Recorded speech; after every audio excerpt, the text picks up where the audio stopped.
Hi, Jen. How are you? Good. How you doing? Doing well. You having a week full of Mondays like I am? Yeah, it's been busy. Yes, it is. So I was thinking if you want to mention maybe like kind of how you have in the past to the attendees if they want to speak Mhm. to just type their name in the chat and Right. then we'll do them one by one Yep. just so people know to do that. Right. Cool. Oops. Mhm. Okay, cool.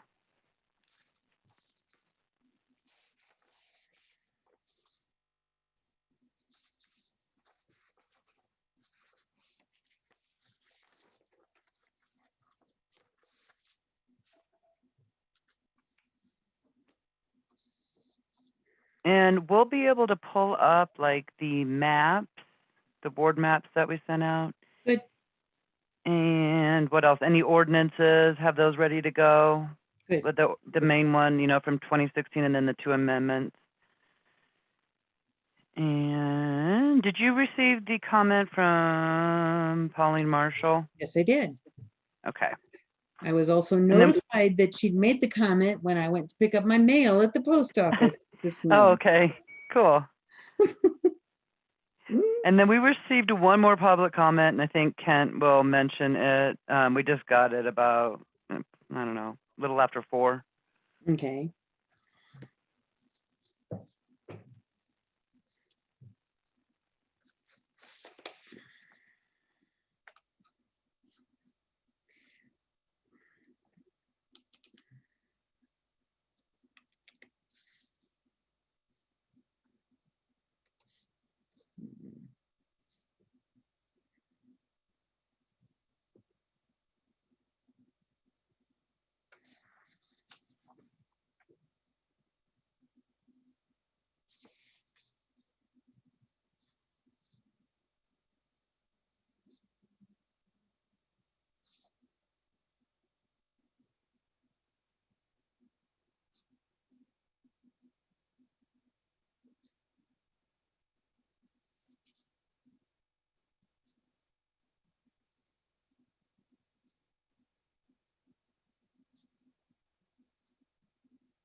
Hopefully not sounding like Darth Vader yet, so.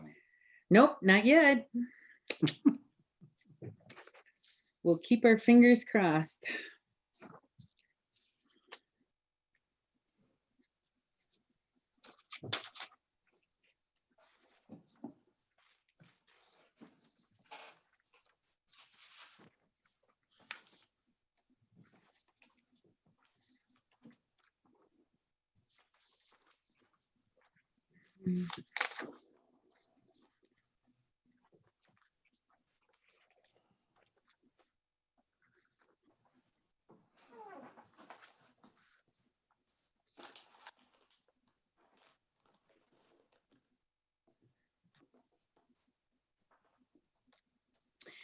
Jennifer said that you had received another public comment.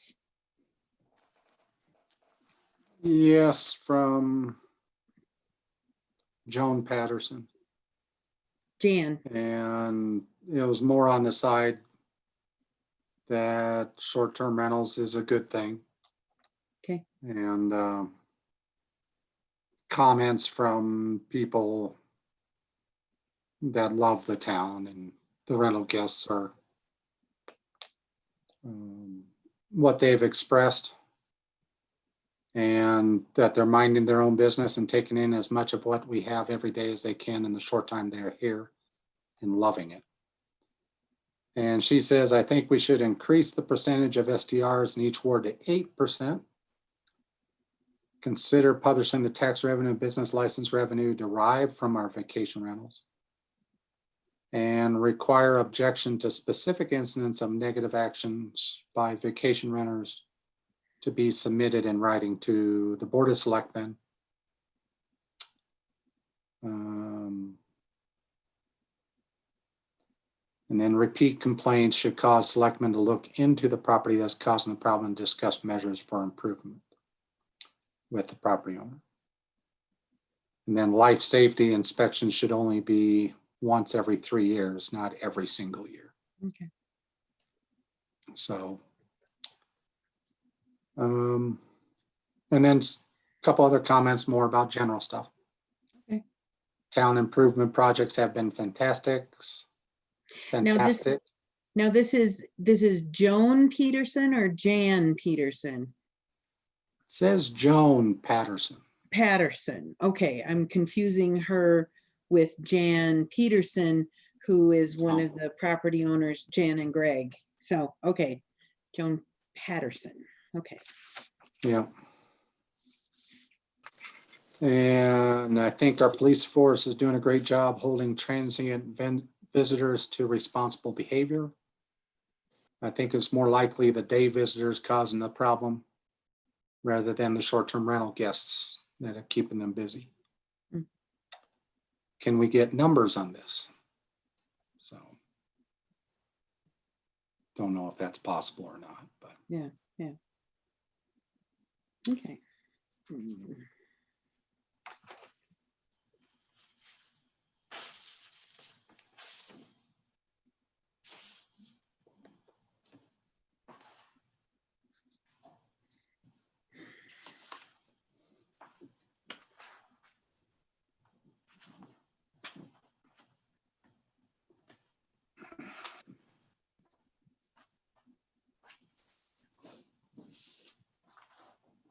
So is she a visitor or a property owner?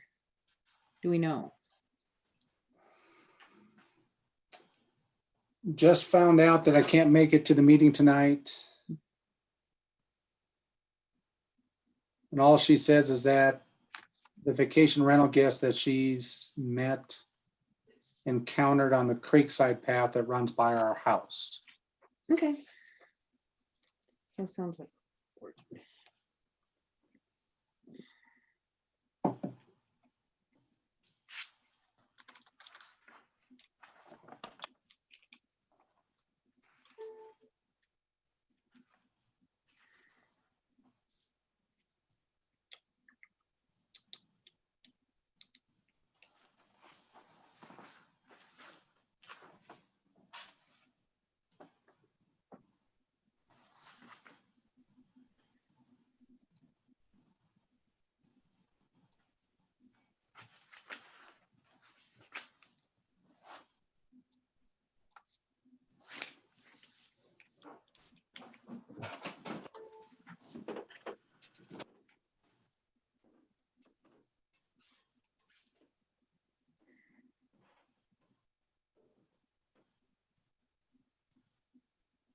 Oh, for heaven's sakes.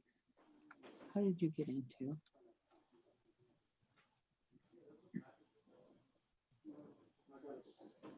Quite certain. What's actually in the code? So I had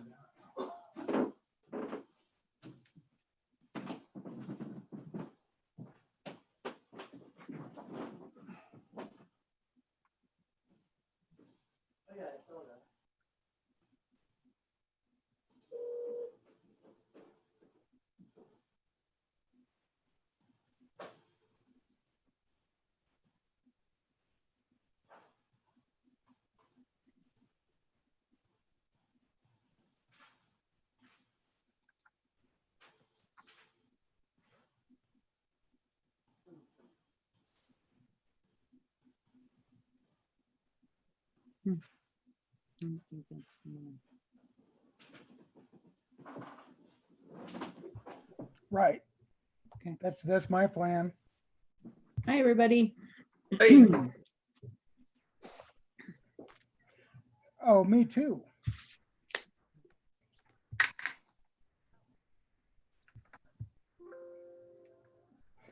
No, I hear that.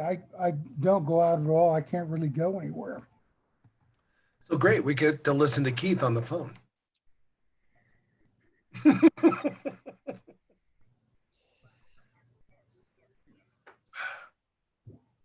Hmm. Well, thanks This for is your Jim input. I'll from talk to you. Bye.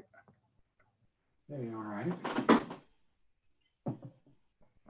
Not quite yet. I gotta mute myself. Hold on a second. What, am I late? No, you're not. I shaved. I see You were there that. before me. Hey, you look great, dude. What's your secret? I live well. Yes, you do. Then I stay in the basement 90% of the time. Well, you won't. So you get Normally- your vitamin D via pill. Yeah, I take lots of pills. Let him out of the cellar every once in a while. No, Norma doesn't want me out. Yeah, it's kind of dangerous for you. It is. It is. Immunosuppression for another at least a year Oh my, wow. Wow. Okay, and still low platelets. Beats the alternative. We're glad you're here. Well, I'm thinking probably next time I go in, if they haven't gone up, they'll probably start talking about a splenectomy. Where they take out your spleen? Yep, Wow. but I want to avoid that. I would too. Can you get a spleen transplant? You know, I've never heard of that. Are you offering, Rob? You can have mine. I don't want it. Have you ever It's It's not read, his damaged liver. goods, I gotta It's tell not you. his- It's not his liver. you know, That's a raisin. The spleen really isn't like an organ. It's like this mesh bag. It's a filter, Yeah, it's like Yeah. a weird thing. yeah. So, all right, we're getting close. So, is that you, Tim? Yeah, that's me. I'm in there. Wonderful. Okay, we're up to 4.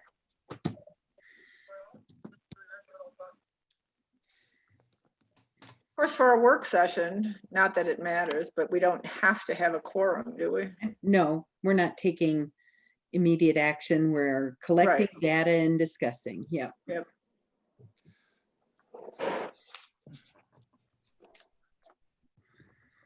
Oh.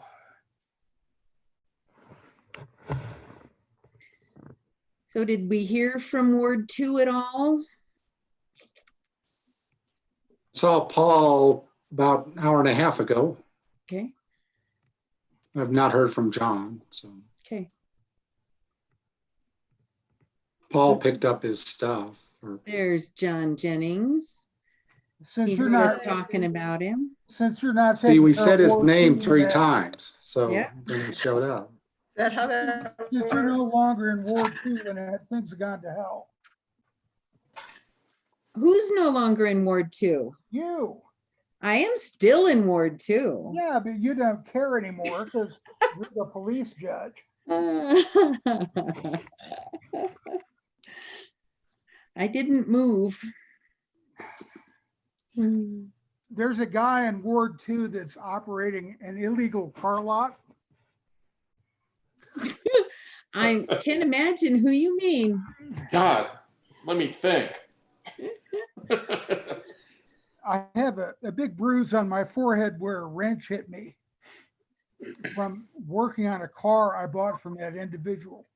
Well, you know, I have heard, my uncle and my grandfather were both car mechanics, and their injuries involved in working on cars. There you go. I was Thank you, told, Lynette. I was told that I bought something that would never need a repair. By me. Because you'd simply refuse. Yeah, you got to read the fine print. I That's was right. So, Oh, he forgot to give him the fine print. That was the issue. I He didn't can't have his read. glasses on. I was sent a link for a 1913 Hupmobile that was for sale. And on the mahogany dashboard was a brass plaque that said it was guaranteed for life. Wow. wow. So I'm thinking 107 years old, parts should be plentiful. See, Yeah, you the, should buy it. the guy that put that plaque there, he's probably not living anymore. So, Well, that's true. and would be. No skin off his nose. Yeah. So we're getting really close. I'm going to call it to order right now. So it is 6 p.m. and I'd like to call the work session of the Board of Selectmen of the Town of Georgetown to order. It is September 1st, 2020. And I'm going to just take roll for record keeping sake. I am Lynette Kelsey, police judge. Rob Connell, Here, Keith Holmes, Here, John Jennings, Here. and Paul Hingen is not joining, hasn't joined yet. Mary Smith Here, and Tim Allen. Here. Okay. So, the purpose of our work session tonight is to discuss our short-term rental ordinance. We would like to, we've been requested by the public on several occasions to review the existing ordinance and to have a discussion about what we might, changes we might make to improve it. We want to, first of all, identify what the existing ordinance contains. See if we can identify problems with the ordinance and current procedures. We want to discuss possible solutions or changes. And we're open to recommendations for changes for the board to consider to amend our ordinance in whatever way might improve it. So I see Paul Hingen has joined us now. Welcome, Paul. So we have, I don't know, Kent, do you want to maybe start off with a brief overview of what the current ordinance contains? And I think Jennifer is able to screen share to show the public as well. Sure. The current ordinance or the current code is in chapter 5.28 for short-term rental of residential structures in Georgetown. And it's intended to address the renting of dwelling units for periods of time of less than 29 days. Does not apply to the furnishing of lodging services in hotels, motels, or bed and breakfast. And then it gives definitions of that. And then as it goes down, states that all owners of short-term rentals shall obtain a permit from the town administrator. Conducting a short-term rental without a permit is a violation. And then it gives the basic criteria for the application. The permits are issued for 1 year. And then there's a process where we notify the all owners of real property within 300 feet of the proposed short-term rental to comment. That's given about 15 days. I shouldn't say about, but that's just the way I talk. Sorry about that. It's at least 15 days from the date of the notice by which comments must be received. And then the notice is posted on the property and at town hall and then mailed at the applicant's expense. The town administrator makes a decision after reviewing the permit application and any public comments or objections, and then has the possibility to approve or approve with conditions or deny or revoke the short-term rental permit, or also the renewer renewal. The town administrator shall issue that decision within 15 days after receiving the application. The renewal process is pretty similar, although we've changed that a bit to include just that we post the property. That makes it easier. And then either the applicant or the property owner within 300 feet of the proposed short-term rental property may appeal the town administrator's decision. So either the person who's applying for the permit and gets denied, or a neighbor within 300 feet can appeal the decision to either approve or deny the permit. And then that's within a certain time frame. That's within 15 days of the decision. And then it shall be heard by the Board of Selectmen. And then there's a public notice period regarding the appeal process. And we just went through that within the last couple months. So All permitted short-term rental units are subject to annual inspection. And then permits may be revoked or not renewed by the town administrator if the permit and conditions and requirements are not met, or if there's more than 3 violations of the permit conditions. And the short-term rental permits are not transferable. They may be only used for the property which they're issued and are not transferable upon sale of the property. And then there's limitations. The next section, 528050, has limitations, saying that 7% in each ward are available for short-term rental permits. And then we excluded the property, a certain portion of the property within the Bighorn Crossing project that will be associated with the townhomes and the hotel. When the Again, town administrator determines the limit has been reached in any ward, no further permits shall be issued.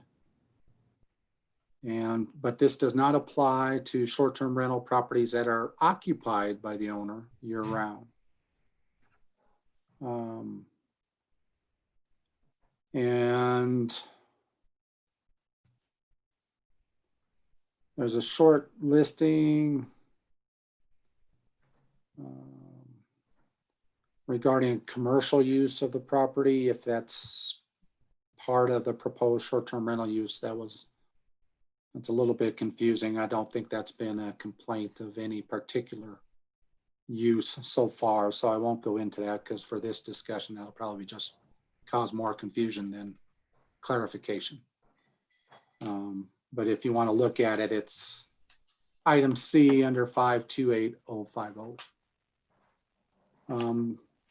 All owners are required to collect, or short-term rentals owners are required to collect and remit lodging tax and sales tax. And the evidence of those licenses are required as conditions. They also need to have a business license. And then they need, and this is something that we've had a couple issues with, not a huge amount, but a few, that all short-term rentals, as far as the following safety and operational requirements in 528080, there shall be an owner representative within Clear Creek County who is on call full-time to manage the property during any period which the property is occupied by short-term rental.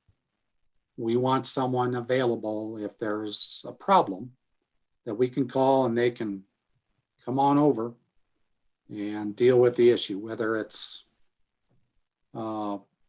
physical problem with the actual building, or if it's other issues, whether it's pets, parking, trash, or other things. There's also, they have to have a parking plan, they have to have a trash that's not left outside the unit, and then a life safety inspection, which is done every single year. And then there's the enforcement requirements as far as warning letters and revocations, and can go to municipal court if there's a violation of that. And then it's implemented. So that's the basic, what the ordinance is currently. It's pretty limited on criteria for the short-term rental units, but it is listed within there. And it has a lot of the levers in place to get a hold of somebody that's not taking care of their property, and Marshall Williams or the other officers are able, or if it's during the day when it's, to have town staff contact the owners and express what needs to be corrected within the current rules. That doesn't mean that there's other rules that are not listed that people would like to have. So that is the current ordinance. Well, I also included in your packet, if I may go ahead, Lynette, Sure. as far as the memo that kind of provides a snapshot overview of the current discussion issues as listed. This program was adopted at the end of 16. It was put into place in 2017.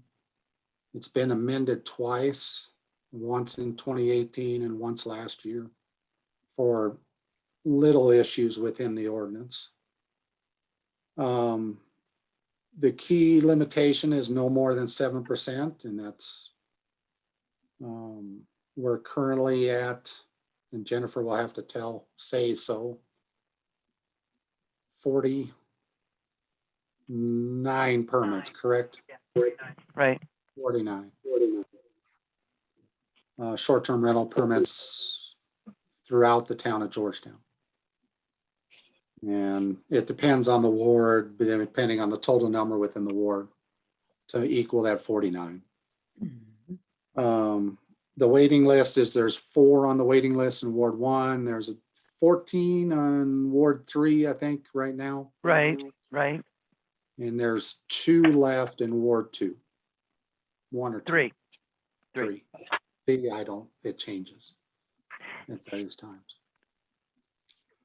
And then as I've read through the ordinance, you can see that the conditions on the short-term rental permits presently, they need an owner representative, no trash or garbage left outside, have to have a parking plan and compliance with that parking plan.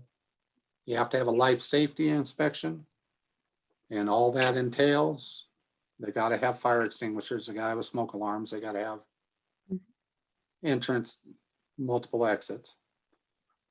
And then there may be additional conditions imposed. And then it describes in this memo the permitting procedure and the review criteria, which is really not much more than what I've said. And then the possibility of additional ones, and this is kind of just setting up for what the board may say or not say. This is what you guys said at a prior meeting.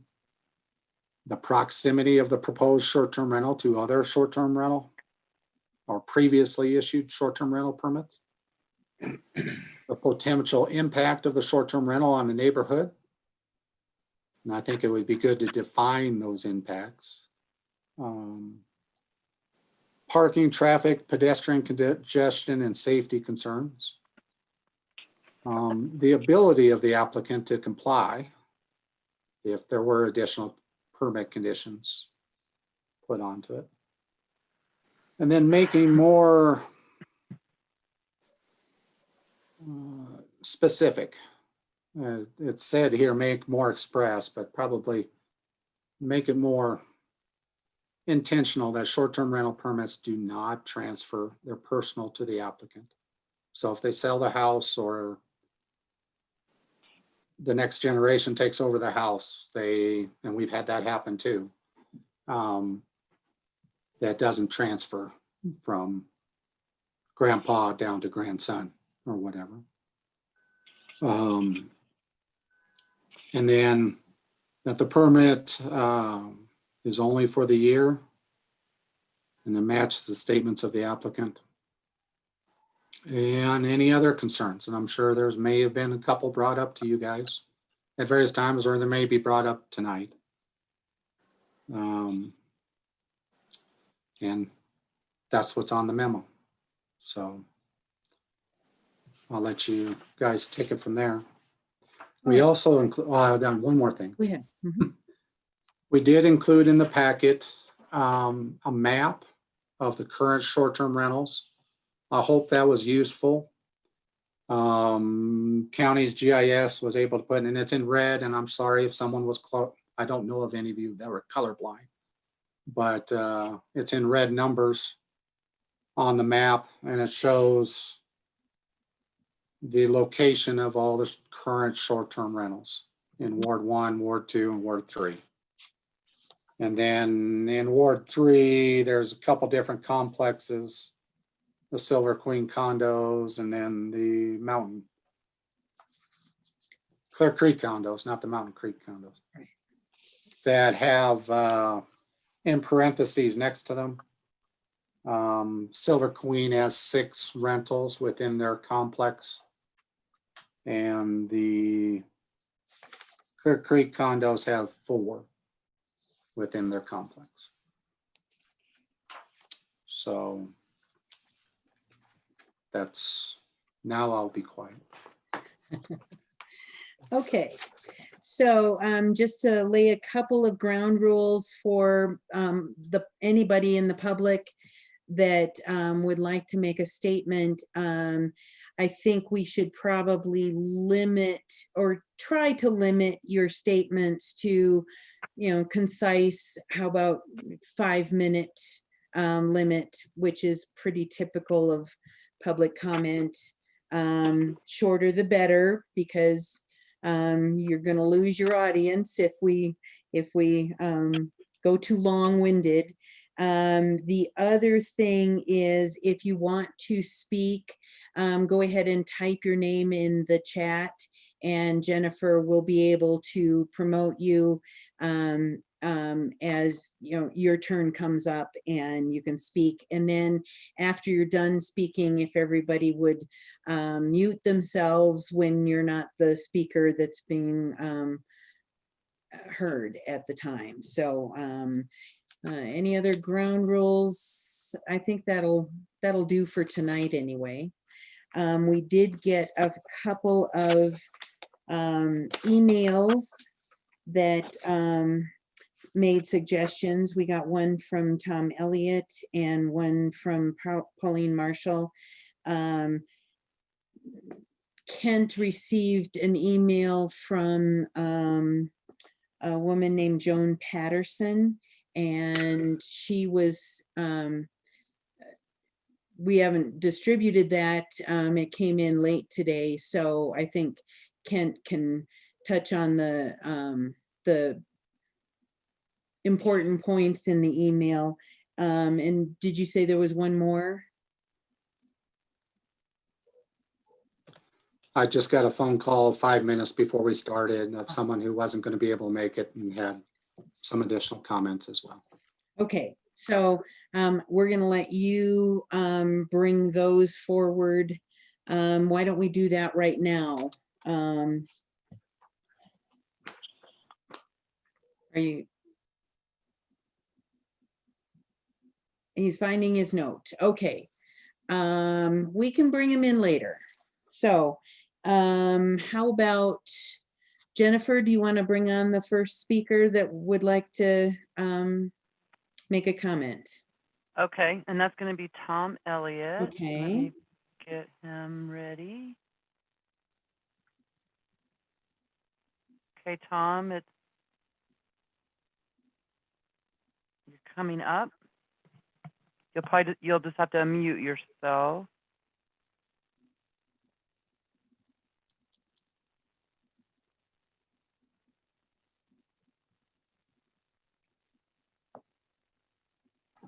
Okay, now can you hear me? Yes. Okay, well, I'll start by saying first, I did submit that paper, which I believe all of you received.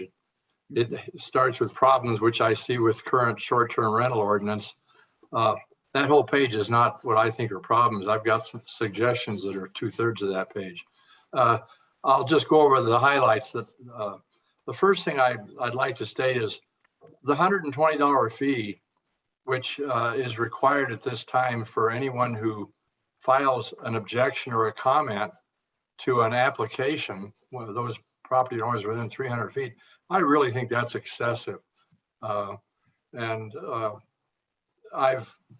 outlined I attended that 300 Tile Street hearing, and after we got through all that, my feeling, and I think the feeling of a lot of you, was what a waste of time. So I'm proposing, and I'll let you read it, I'm not going to go over it.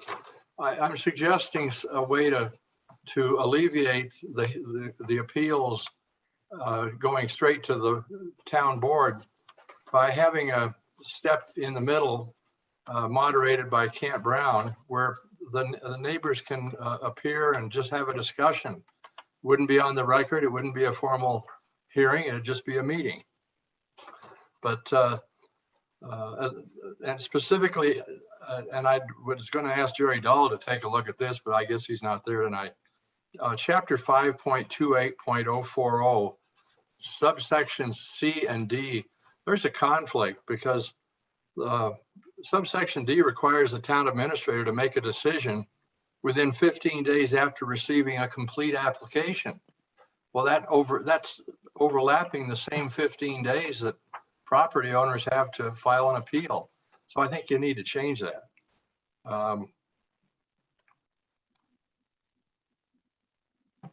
I've made several suggestions, including you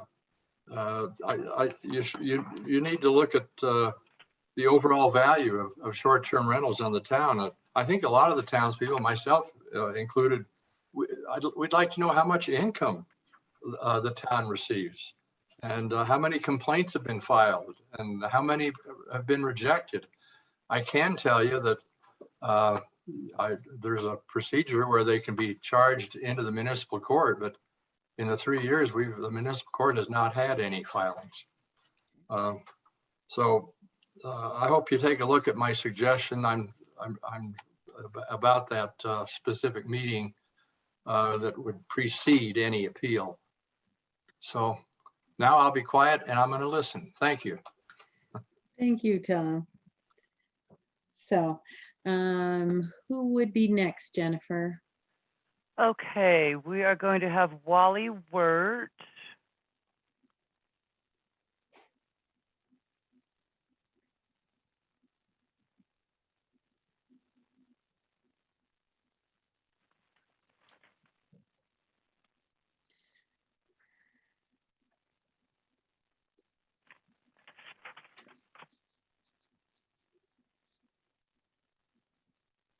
Can you hear me? Yes, we can. Thank Hi. you. Hi, this is Wally Wirt. I'm the property manager for Creek House Condos Building C, as in Charlie, and D as in David.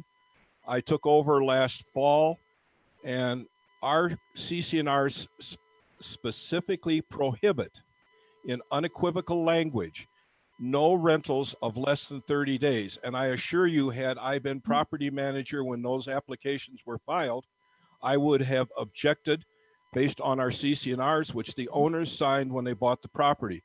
I also feel for someone in our position as a property manager, filing a fee to object to what is spelled out in our documents is probably unnecessary. And in our case, or any of the other condo associations that want to object based on their CC&Rs, probably should be waived. I know they're not transferable. We had one unit sold, and I was at pains to tell a realtor, it is not transferable. Do not try to do that. I will be watching you. I'm not a big fan of RBOs, obviously. So that's my statement. And we will be watching futures, you could guarantee, on our 24 units. Thank you very much for allowing me to participate. You're welcome. Thank you. Okay. Next, we're going to have Joan Eaton. Okay. I will bring her up.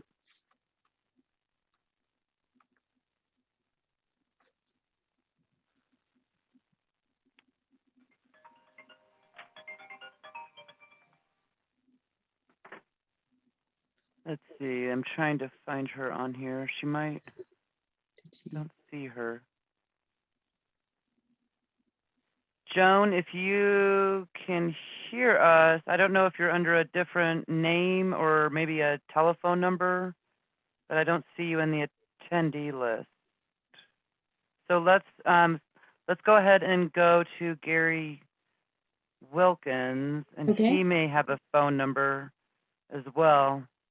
Gary, if you could type in the chat, maybe if you have a phone number that you're on. I have a 970 and a 303 number. Oh, there he is. Sorry. Okay. There's like 23 people there. Sorry. I'm Mhm. trying to go through them all. Okay. There he is. You'll need to unmute yourself. There you go.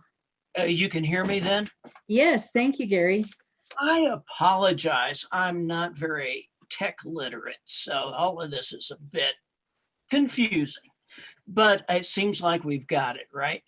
Yep. Hello? Okay, I just wanted to make a comment about,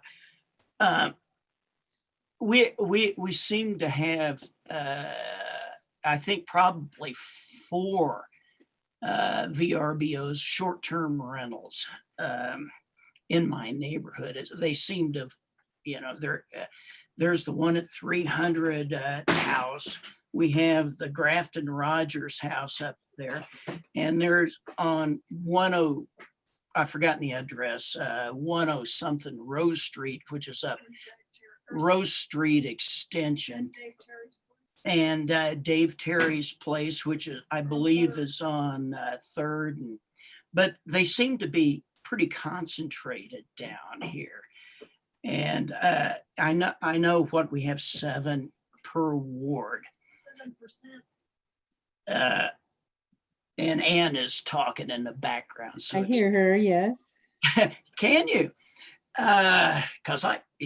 But at any rate, I would just like to say that, there needs to be a way to spread things out a little bit more equitable. And as you know, and as probably Jennifer knows and Mary knows and Kent knows, I've been into town several times about the situation at Second Rose. We have the traffic is just unbelievable up here. And if we could just kind of spread things out a little bit, there haven't been really issues. There's been, up on the corner, we've had a little bit of parking and traffic issues, but I don't want to say that it's been really, so far, it hasn't been a real issue for me. But beyond that, the short-term rental thing, I see what the cost of living is here in town. And I've talked to a lot of people around town and the affordability here. And I would like to see some restriction as far as people coming in and buying these houses up as an investment and then turning around and making a profit. Now, I understand as someone who's lived here over 40 years and I paid mortgages, I've got 2 properties I've paid off. But the issue is the cost of living. And if people are coming in here, and that's part of the issue, driving up prices. And I'm concerned about that. People just coming in and then buying things as an investment property just to turn around and make money as a commercial property. And I'm concerned about that. I would suggest having people own their property for at least a certain amount of time before they could turn it into a short-term rental. And I understand, like myself, that spend a lot of money, and maybe there's someday I might even want to turn mine into it. But I bought my house not as an investment, but to live here. And my taxes have gone up unbelievably. My property taxes, the cost of living is going up. And I've talked to others around town, and it's not like, the people that are really necessarily involved in town government. It's the people that are out there working for a living and trying to live here like I did 40 plus years ago. And I'm a little concerned about that. And I would like to see maybe things amended to where you've had to own your property for a certain amount of time before you could do this. And also about the concentration on one end of the ward. So that's just my concern. I'm not against short-term rentals, but I am against people coming in as an investment and driving prices up. So a lot of us that live here can still afford to live here. And I see things changing. And I've talked to a lot of people about this, that things do change, but it's not necessarily for the best for a lot of us. Now, I'm not a business owner. I understand that businesses come in and they need to make money. They need people here. But there's few of us still that just want to live here.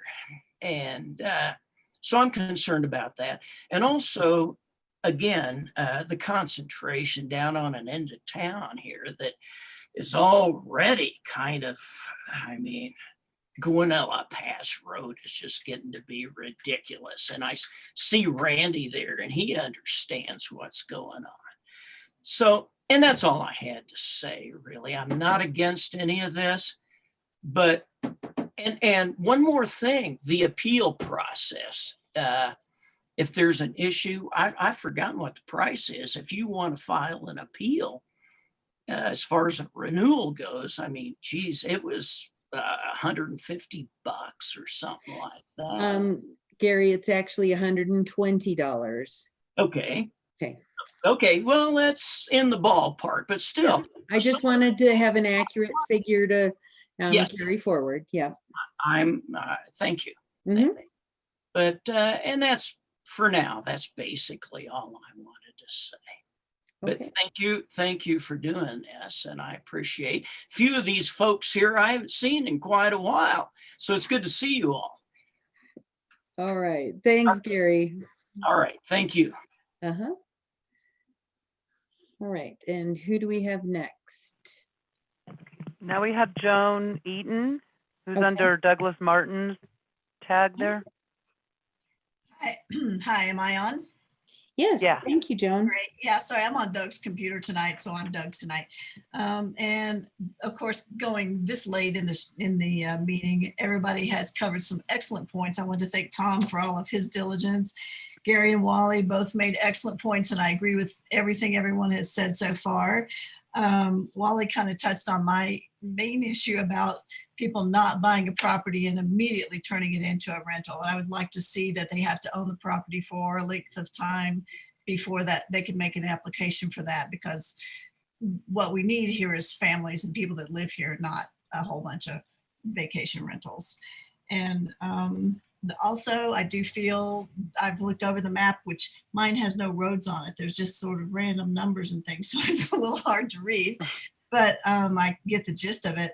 I know specific ones that I'm thinking of that are on here that are obviously illegal vacation rentals, short-term rentals. And you can tell without being a policeman, no, sorry, Randy, you shouldn't have said that. You can tell without being really vigilante about it. I don't go around taking down license plates, but I see a lot of out-of-town cars at the same places and they don't have that many friends, I'm sorry.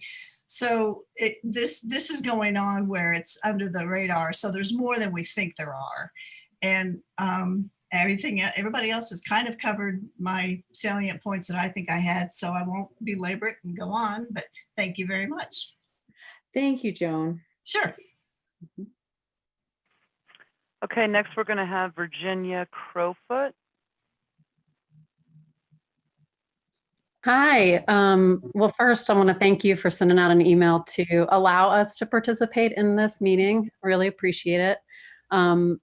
I absolutely love the town of Georgetown. So does my husband. We feel very lucky to have a home there, especially now that we have a 14-month-old son. We feel like it's a place that he'll be able to go to as he grows up and learn about nature and the mountains and real people and connections. And so we're thankful to have that home. But what I want to say is I'm hearing some concerns from locals and full-time residents about people from out of town owning homes there and running short-term rental. And I would beg you to consider that we purchased that home, and in a way it's an investment because, hey, maybe in 20 years it'll be worth something.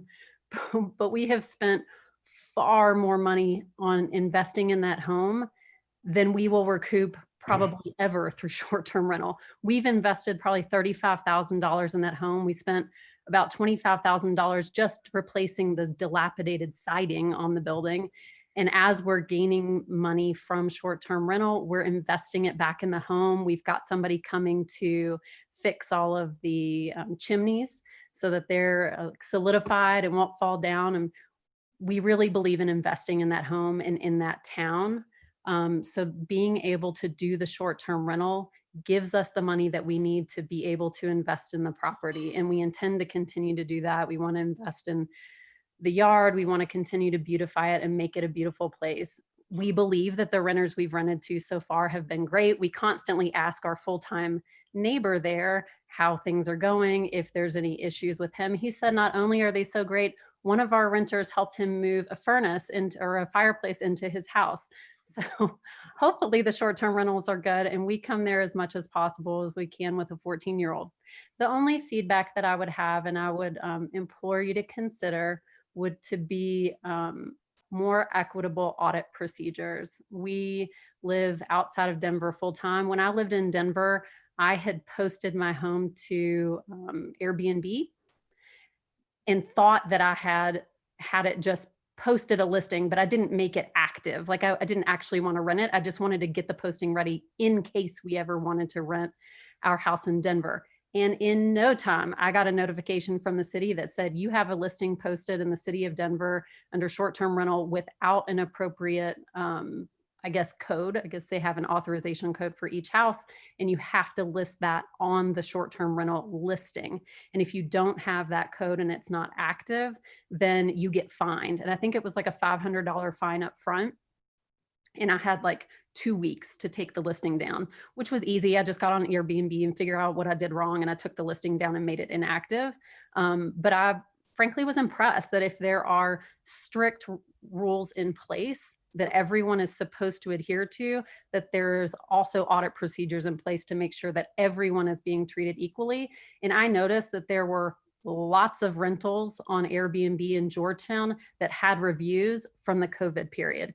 March and April, we got our license in April, and we weren't allowed to rent until after June when Georgetown opened up the rental licensing or rental availability for the town. But I know that there were lots of people that were still renting their houses out through March and April and May because they had reviews during that whole time of people that were saying how great it was to stay at their house during the month of April. And then also a lot of people that don't have the licenses. And since we were held and expected to uphold those standards and provide an application and pay the money, we would like for everyone to be held to those standards. Can I ask you, Virginia, what ward you're in?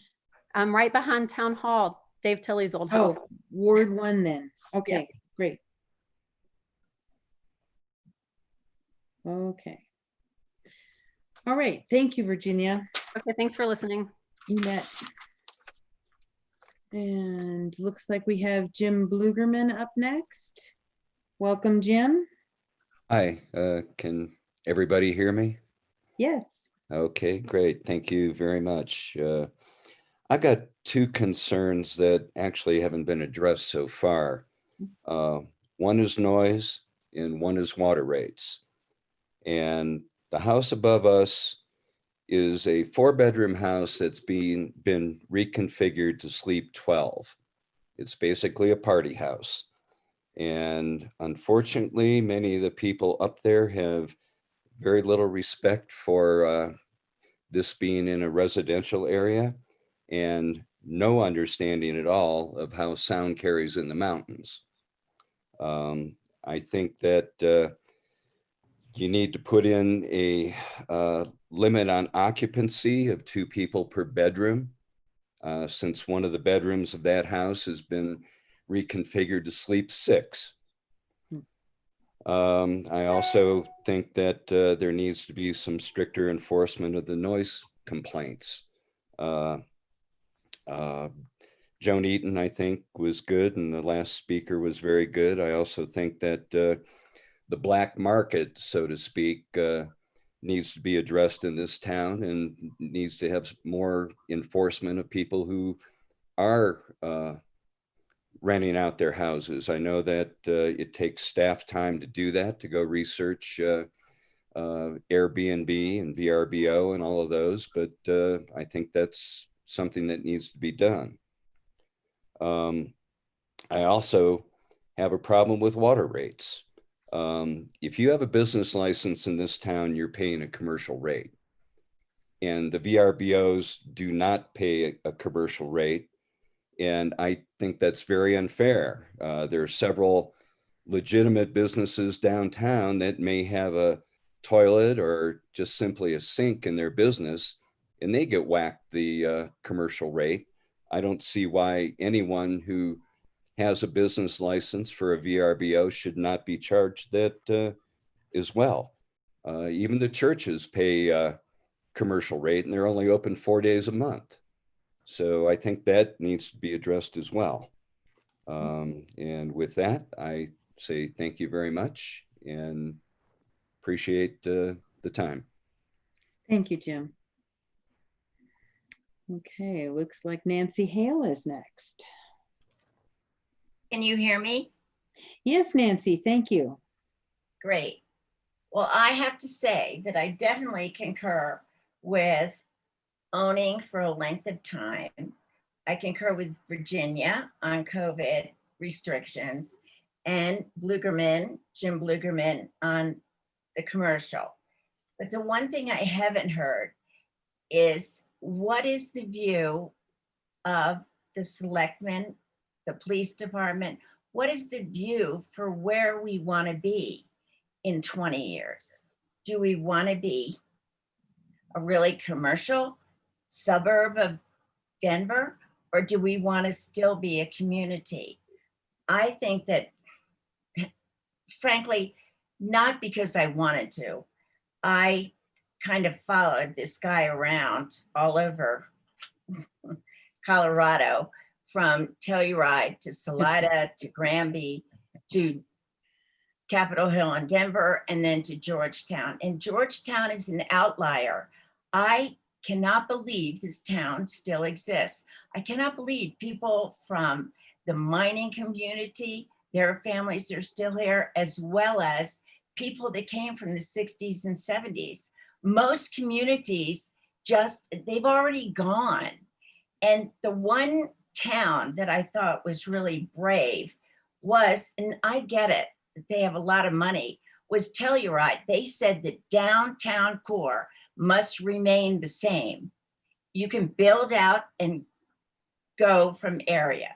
And I think that we need that vision. Do we want 6th Street to remain the same? Do we want the historic core to remain the same? Obviously, I'm prejudiced as the director of Historic Georgetown, but I do feel that we have to really systematically look at it, just as DRC has book 1, book 2, book 3, and book 4.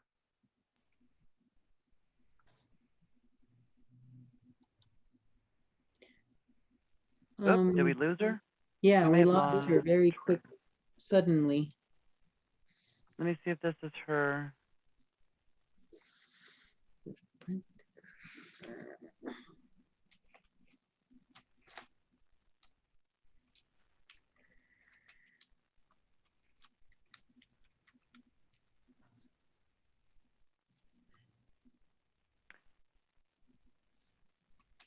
Maybe she'll come back. Okay. I'm not sure who the phone number is for 970-389 that's up there, but they can talk. Whoever, his phone number is 970-389-9207. That's not Nancy, is it?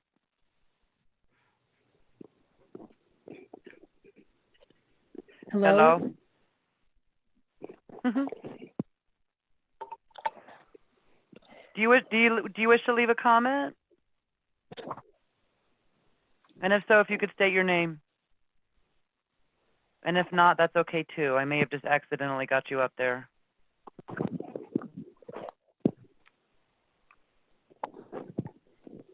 Okay. So, okay. But while we're waiting, I guess we did receive in the chat, I think you see it, Lynette, looks like, from Brett Kramer. Yeah. I'll go ahead and read it. So Brett Kramer says, short-term renter here. There's a reason I bought in Georgetown. My 9 nieces and nephews are obsessed with this town. They otherwise would never have been exposed to the beauty that is this quaint, peaceful, mostly friendly slice of heaven. Renters spend money in the Georgetown economy and are eager to return. Many of these people cannot afford to pack up and move there, but they've been able to take in the wonderful community because of the existence of short-term rentals. Our costs and fees and home improvements have gotten more expensive over the years as well, just the way things go sometimes. So, okay. Do we have anyone else who wanted to make a comment here? I think we're all through the comments that I know of, at least. Okay. Oh, somebody just raised their hand. Let's see. Okay. Oh, Cassandra Patton. Okay. Her up. Can you hear me? Yes, thank you, Cassandra. Thank you. I just wanted to quickly talk about the importance of lodging with the lack of hotel rooms for the time being. When the new hotel opens, that will be helpful, but right now guests really need a place to stay. So the vacation rentals are paramount in getting folks up to the county. So we really appreciate all the work that you guys have done to create a short-term rental statute. And I know that other towns look to you for guidance on how to approach it. So we really appreciate all the hard work that you have done, and just look forward to seeing what comes of this conversation, and appreciate the invite to be here tonight. Thank you. Thank you, Cassandra. And for those who don't know who she is on the county tourism board. She's very, very helpful in bringing tourists to the county. So anyone else? Okay, we have, it looks like Brenda Lemieux. Okay.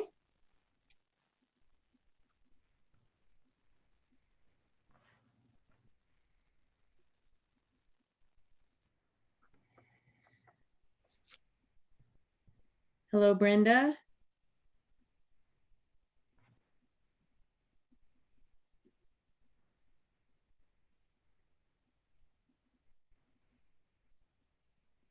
It doesn't look like she's muted. Is she having trouble connecting? No, yeah, it looks like she's not muted. She had her hand raised, so I brought her up. Brenda, would you like to say something? Or maybe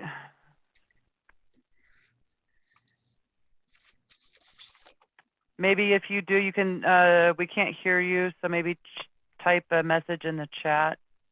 We'll bring you back, Brenda, I guess. I don't know. So there's a couple more chat messages, it looks like. Can you go ahead and read them, Jennifer? Okay, so from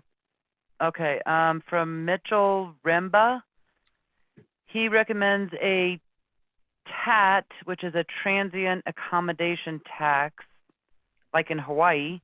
This would help fund the town. And then Tosh user says, I agree with Brett. Okay.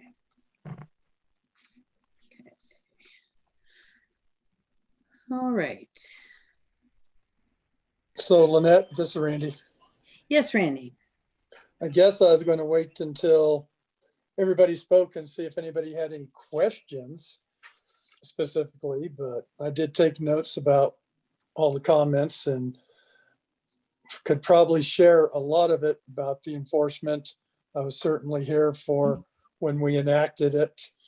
And I even have my own little opinions because I live next to a short-term rental, which sometimes creates chronic problems.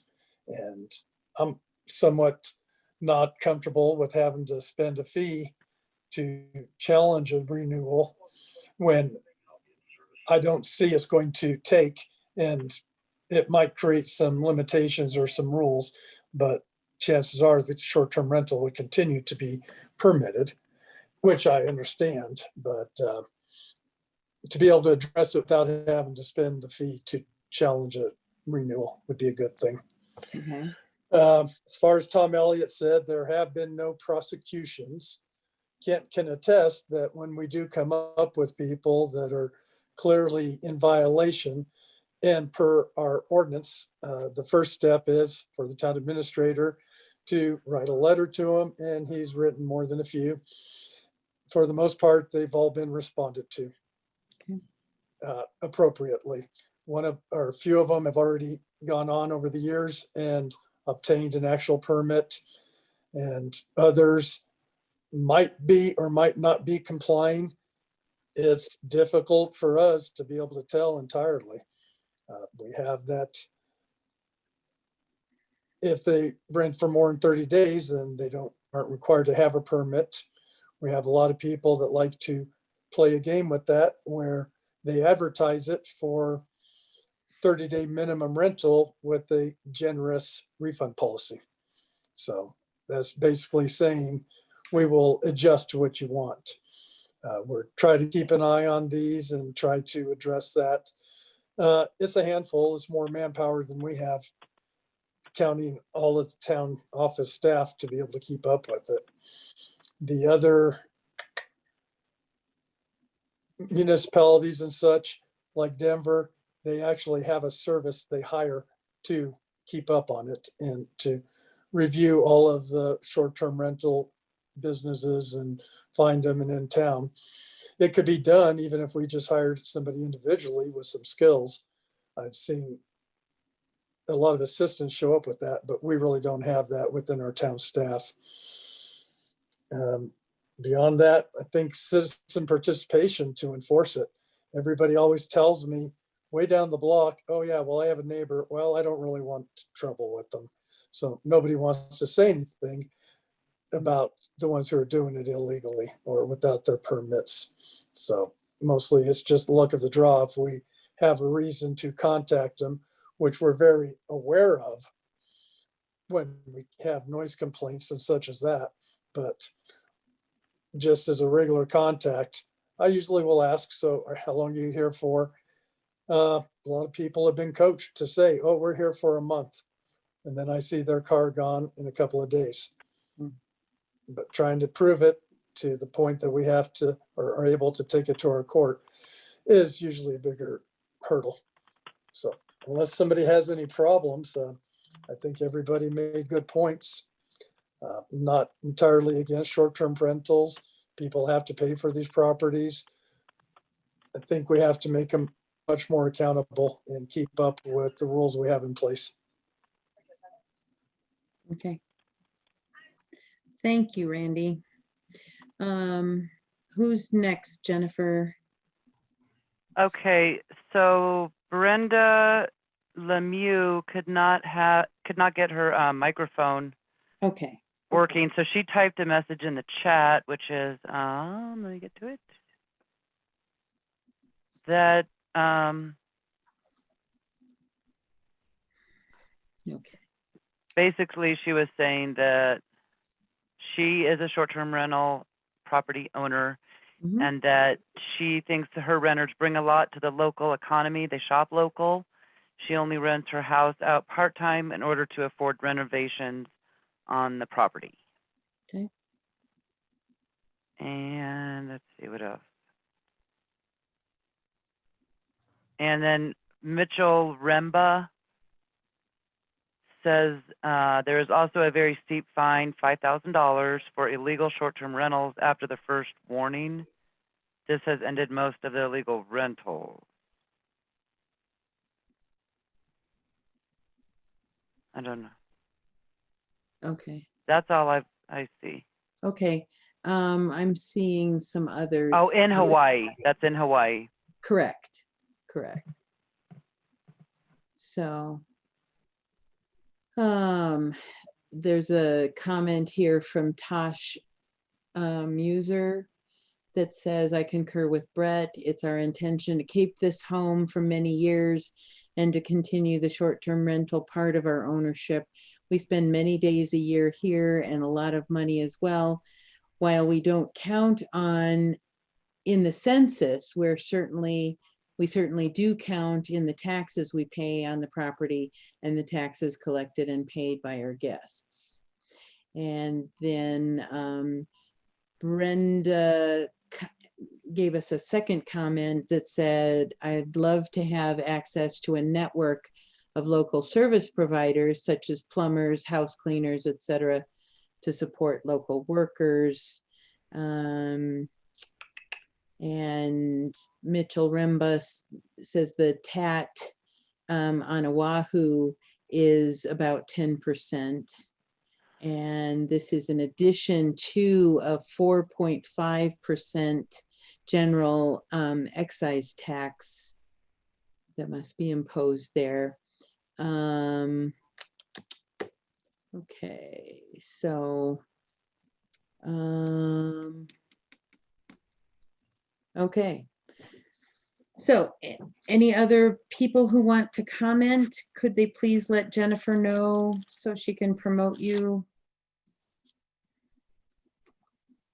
While we're waiting for that, I thought I would just put some, I did a little bit of math just to make sure that everybody knows the numbers. So when you calculate this 7% of the existing single family residences in each ward, your starting point is the total number of residences, which by my calculation, hopefully I haven't messed up, that the total number of single family dwellings in Ward 1 is 257. And so a 7% limit makes 18 short-term rentals. And that leaves 239 residences that cannot be short-term rentals until an opening presents itself. So in Ward 2, we have a total of 215 residences, which gives you a 15 short-term rental limit. And that leaves 200 dwellings that can't be rented as short-term rentals. In Ward 3, you've got a 7% of, the total is 272 dwellings that give you a short-term rental limit of 19, which leaves 253 dwellings that can't be rented as short-term rentals. And so that leaves 692 dwellings that can't be short-term rentals, or shouldn't be, let's say. There are, I acknowledge that people will try to stay under a radar and rent things without having to pay the fees and licenses, but that's almost 700 homes that can't be short-term rentals out of a total of 744. So just to also repeat, there was discussion about what the appeal fee ought to be when we were establishing this ordinance, and there is a lot of staff time that goes into processing an appeal and setting up the hearings and giving the notifications, etc. And that's why the fee was set at 120. It was also felt that if it was set too low, it still eats up as much staff time as it eats up, but people may not make a really careful consideration before they choose to appeal. And so that's why the figure of $120 was set at for the appeal fee. And I'm not sure, one of the comments that we received from someone was that there shouldn't be a fee for comments and objections, and there currently is no fee for making a comment on a prospective residence short-term rental or for the renewal.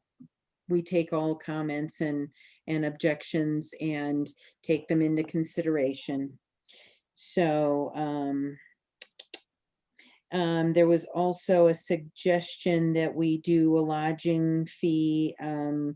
I was thinking, or lodging tax instead of the sales tax. And something like that would have to go before the voters. It has to be put to public vote. So just to keep that in mind, that's a cost to the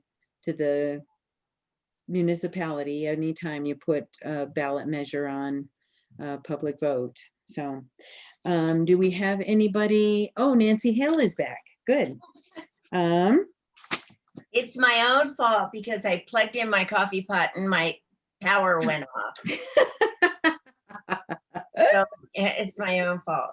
Okay. I do appreciate the fact that everybody is calling in and talking about all of this. I just wonder, in the long range, my feeling is the long vision. What are we looking at as a community? Because I do have lived in other communities that have done, I mean, way back in the 70s, have done short-term rentals, and it really changed the community. And what do we have for the teachers and all of the things? Years ago, they had deed restricted housing, and that the legislatures voted down. But I'm thinking, do we have a place for our teachers and for all of the people that work in the town to really live? I mean, when you think about it, the miners had these huge dwellings up in Guanella and all of it for the miners to live. And I'm just thinking about housing for people that really work here.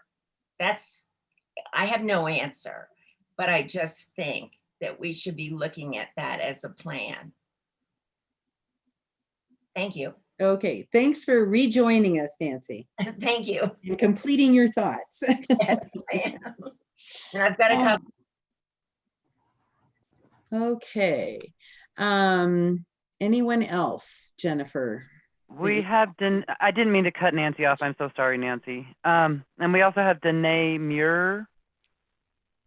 I'm saying that right? Hopefully. Yeah, can you guys hear me? Yes. This is actually Danae's husband. I'm just using her computer. We own a house on Silver Cloud Circle that we rent out short term. And I don't have a lot really novel to add. I just wanted to add another perspective from a short-term rental owner. We bought our house 4 years ago. We were going to buy this house anyway. We actually didn't. We didn't plan on renting it out at all when we bought it. And if we couldn't rent it out, we would keep the house. We bought the house for us. So really, if short-term rentals were to go away, the only difference to us would be, we would still be there at times during the year. It would mostly be empty. The house would be empty for most of the year, and we would not be paying taxes. And we added it up. We pay roughly $5,000 a year in taxes to this county and the city. And that does not include property taxes. That's just from sales taxes and business license tax and lodging tax and whatnot. All of our neighbors have my cell phone, and that we've been lucky to make friends with all of our neighbors.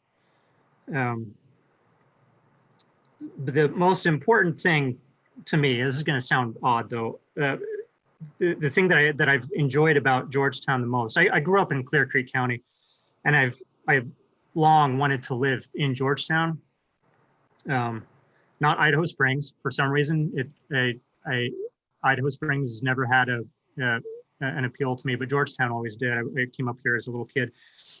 The thing that I've enjoyed the most is eating at the restaurants in Georgetown. Georgetown has always had a really spectacular eating scene for such a small town. The pandemic has raised the stakes considerably. I'm really heartbroken about what's happened, but I really believe that if we want our restaurants back, the guests that short-term rentals bring into town are going to be really critical to that. And that's the thing that looms the largest in my mind. So That's it. That's all I wanted to say. Our guests do, we keep track to some extent of what our guests do. We try to keep track of, what our guests enjoy about the property and their stays. And a lot of them talk about the restaurants and the shops downtown. So I don't have numbers, but I believe we bring in a lot of business to the downtown area. So that's it. Thank you. And thank you guys. The process, the short-term rental process, the licensing, all of that has gone really smoothly for us. We were, a little bit intimidated at the beginning, but everything's been really reasonable. And I don't have a problem with any of the fees. And I think this idea that people have been calling in with of requiring homeowners to own their house for some amount of time before renting it out, I think that's a good idea.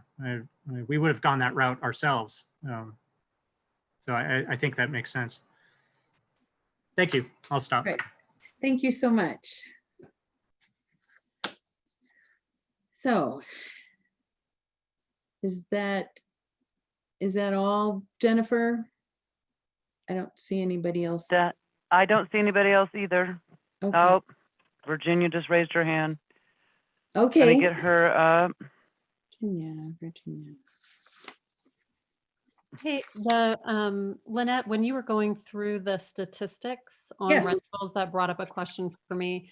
Yes. But before I ask that question, I would echo that if short-term rental wasn't allowed or it was significantly restricted, we would intend to not sell our home, and our home would just sit there empty, and we wouldn't have money to keep investing in it.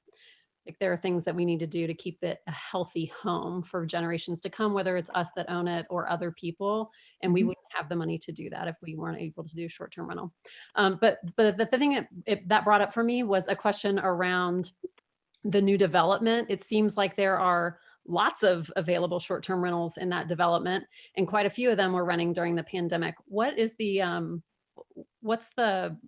is that included in the normal rules around 10% of the ward, or what did they get? Did they have some kind of a special, did they get special treatment or something? What is different about the new development there at the lake?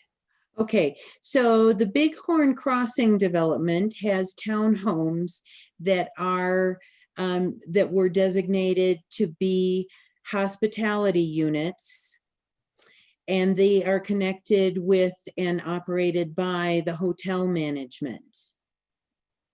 And so they are actually not in the short-term rental totals. They're not allowed to be.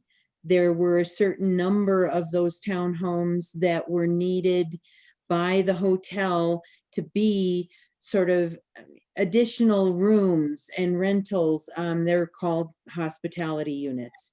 And so if those were the ones that you were referring to that were being rented during the pandemic, I guess I wasn't aware that there were a lot of the short-term rentals still being rented during the pandemic shutdown, initially, like March and April. So that's new information for me, and I appreciate you bringing it to our attention. But if there were, the only way that, so what happened is that just before or right when we had heard that Colorado opened up short-term rental after, during, like, what was it, in early June, late May, we anticipated that Georgetown would open up soon. So I was researching other short-term rentals for pricing. And as I was doing that, I kept seeing more and more properties that were listed in Bighorn Crossing. And when I was scanning through their listing, because I was looking at what is their pricing, what are they charging for their cleaning fee, and things like that, all the details, I noticed that some of them had reviews from like March, April time period. And I was like, wait a second here, we've had our license since March, but we've been abiding by the rules, and it looks like not everyone has. So that's how that came up. And they're under a different, they're under a different set of rules. Gotcha. More hotel, motel. So appreciate you bringing that to our attention, though. Thank you. You're welcome. So Kent, yes. I had two comments that at the beginning you wanted me to say, and then Yes. didn't have an opportunity. One that came in at about a little after 4 this afternoon by Joan Patterson. She said, or she wrote an email, just found out I can't make it to the meeting tonight. Please include the following. A bunch of comments in the first paragraph of what a wonderful town. We love it here. We're going fishing. You live here. That's awesome. And the kids love the train for that matter. So did we. There's some of the things that the vacation rental guests have expressed to us as we've encountered them on the creekside path that runs by our house. They are happy, friendly, and in awe of our little town and the surrounding mountains. They are not haters. They are not causing trouble. They're minding their own business and taking in as much of what we have every day as they can in the short time they're here and loving it. Her suggestion is I think we should increase the percentage of STRs in each ward to 8%. Consider publishing the tax revenue and business license revenue derived from our vacation rentals. And requires objections to specific incidents of negative actions by vacation renters be submitted in writing to the selectmen with copies of the police records at no cost to the town resident. Repeat complaints should cause selectmen to look into the property that's causing the problem and discuss measures for improvement with the property owner. And then life safety inspections should be only for new short-term rentals, STRs, and then every 3 years after that, not to have the life safety inspections every single year. And then has a couple general comments of town improvement projects have been fantastic. Perhaps a stay and play in Georgetown billboard on I-70 should be next. I think our police force is doing a great job holding transient visitors to responsible behavior. I think it is more likely the day visitors rather than STR guests are keeping them busy. Can we get numbers on this?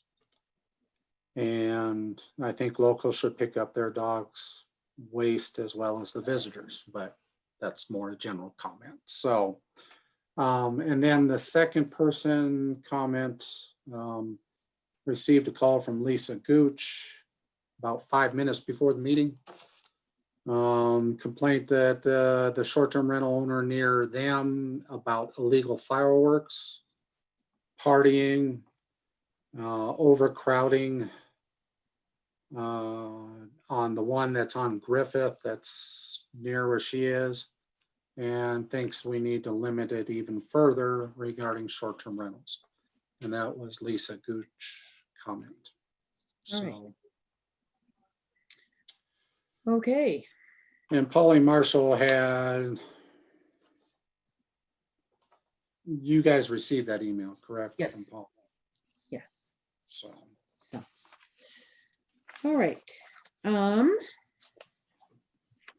So I would like to open it up to the board to discuss at this time. Anybody want to start?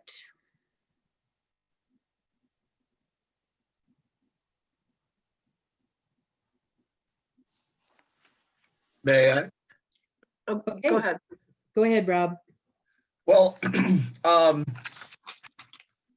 so Idaho Springs has a code enforcement officer, and he lives here in Georgetown. Does anybody ever, talk to him about his role there? And I'm just wondering if maybe a dedicated employee to something like this might be a good idea. But I don't want to, it sounds like Randy and John and Jim are stressed. Why not get another employee that's specifically dedicated to this sort of thing and can do the research? I mean, it's not that big of a town.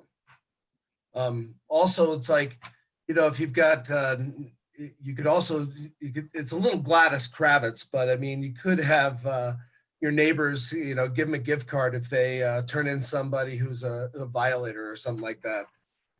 Don't make it really lucrative, but certainly, you could certainly have your neighbors watching, you could have a neighborhood watch. It's, but I like the fact that some STR income is being reinvested into the house. I thought that was a really good comment. I like the commercial rate on the water. I think that ought to be changed. But bottom line here, the one thing about the 7%, how did we arrive at that number? Oh, I'm glad you asked. So, since you and Paul weren't on the board at the time, and possibly not even Mary, yeah. So when this all got brought to the board, we looked at the actual numbers of STRs that were in operation, and we kind of built our percentage around what existed. We made the determination that there were approximately 7% of the dwellings in Ward 1. And I think Ward 3 was also pretty close. Ward 2 has never maxed out the 7%, but both Ward 1 and 3 were pretty close, if not right on the 7%.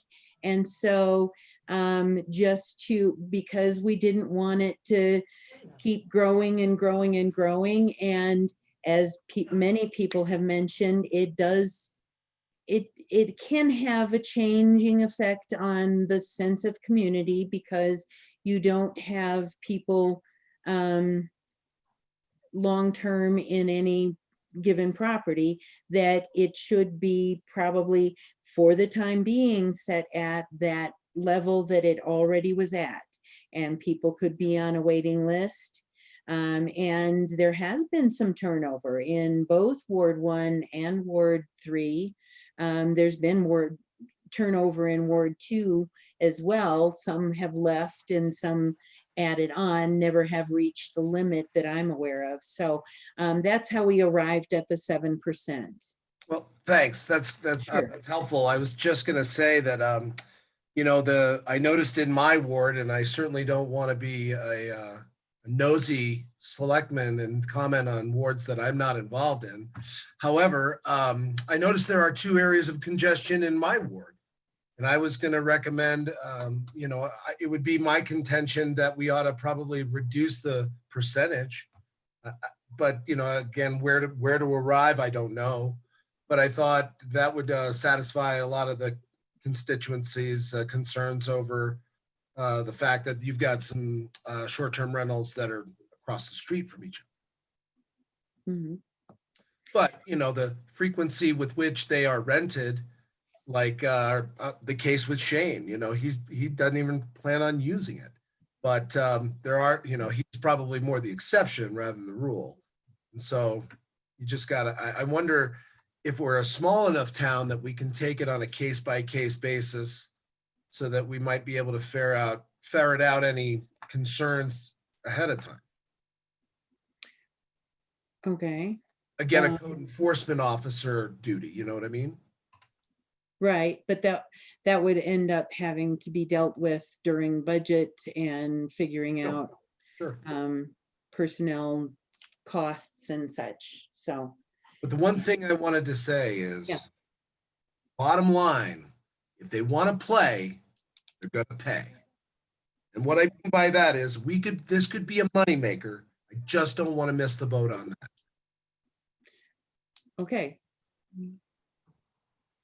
All right. So, Mary? So just a few general comments. I really value the input that our audience gave us, both as short-term rental owners and a few non-owners. They gave me some good insight. The water rate was of interest to me that Jim Blugerman brought up, as far as the commercial water rate versus the residential water rate. And I would certainly want us to look into that. But then that brings up another question. And I know we discussed it in reference to the Bighorn project too, is whether those properties are being taxed at a commercial or business rate under property taxes as opposed to a residential rate, and how that may benefit the town and the county if there was a change in that. So I think that, just gives us more research that we need to do. I came on the board shortly after this was passed, and I think one of my first meetings was an appeal on a different property regarding some parking issues. And even though it's only been 3 or 4 years since this ordinance has been in effect, it's obviously just boomed, and it would behoove us to look, and I think we were the first town in the county to mandate any ordinance, and I think others have followed us and are continuing to follow us. But some of the things that were brought up as far as, the Denver postings that Virginia had brought up, and the Hawaii thing, though I'm certainly not comparing Georgetown to Oahu, and I know we have a different tax rate. This opens the door, and we need to see what has changed over the last few years as we tweak our ordinance, because I think we do need to change it. I'm sure most of the short-term rental owners are concerned whether or not they would no longer have their licenses, and I don't feel comfortable with that. If we change something, some things have to be grandfathered in. I don't think we can totally start over. I'm personally not comfortable with that. But a lot of good points have been brought up. One of the notes from the town administrator that was given to us in preparation for this, and even from a couple of weeks ago from a meeting, I think it was in your notes, Kent, as far as if 3 violations were noted, that could, or maybe I'm summarizing this, that could affect an application for the following year. And I don't have any statistics in front of me, but I would be shocked that that is in fact happening. And I think it should be, though. If there are these violations, even if they fall under some petty type violation, they're important to the neighborhood and the sense of community that some of our people are weighing in on. And we need to consider that and hold the owners to the line. I really like the fines as far as the illegal rentals going on. So I really think we've got to broaden our ordinance here. And I know we're not making any decisions tonight, but this is a lot of food for thought. And unfortunately for Kent and staff, I think it's going to be a lot of, information gathering to He's good with that. To get back to us. Yeah, he'll be doing that at 3 in the morning when he has time, maybe. But I do. I mean, I'm thrilled with the information that everyone has brought up, but I think we need to make some changes. So. Okay, thank you very much, Mary.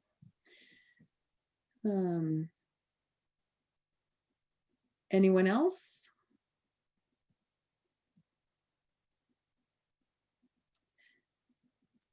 Yeah, Tim. Hi, Tim.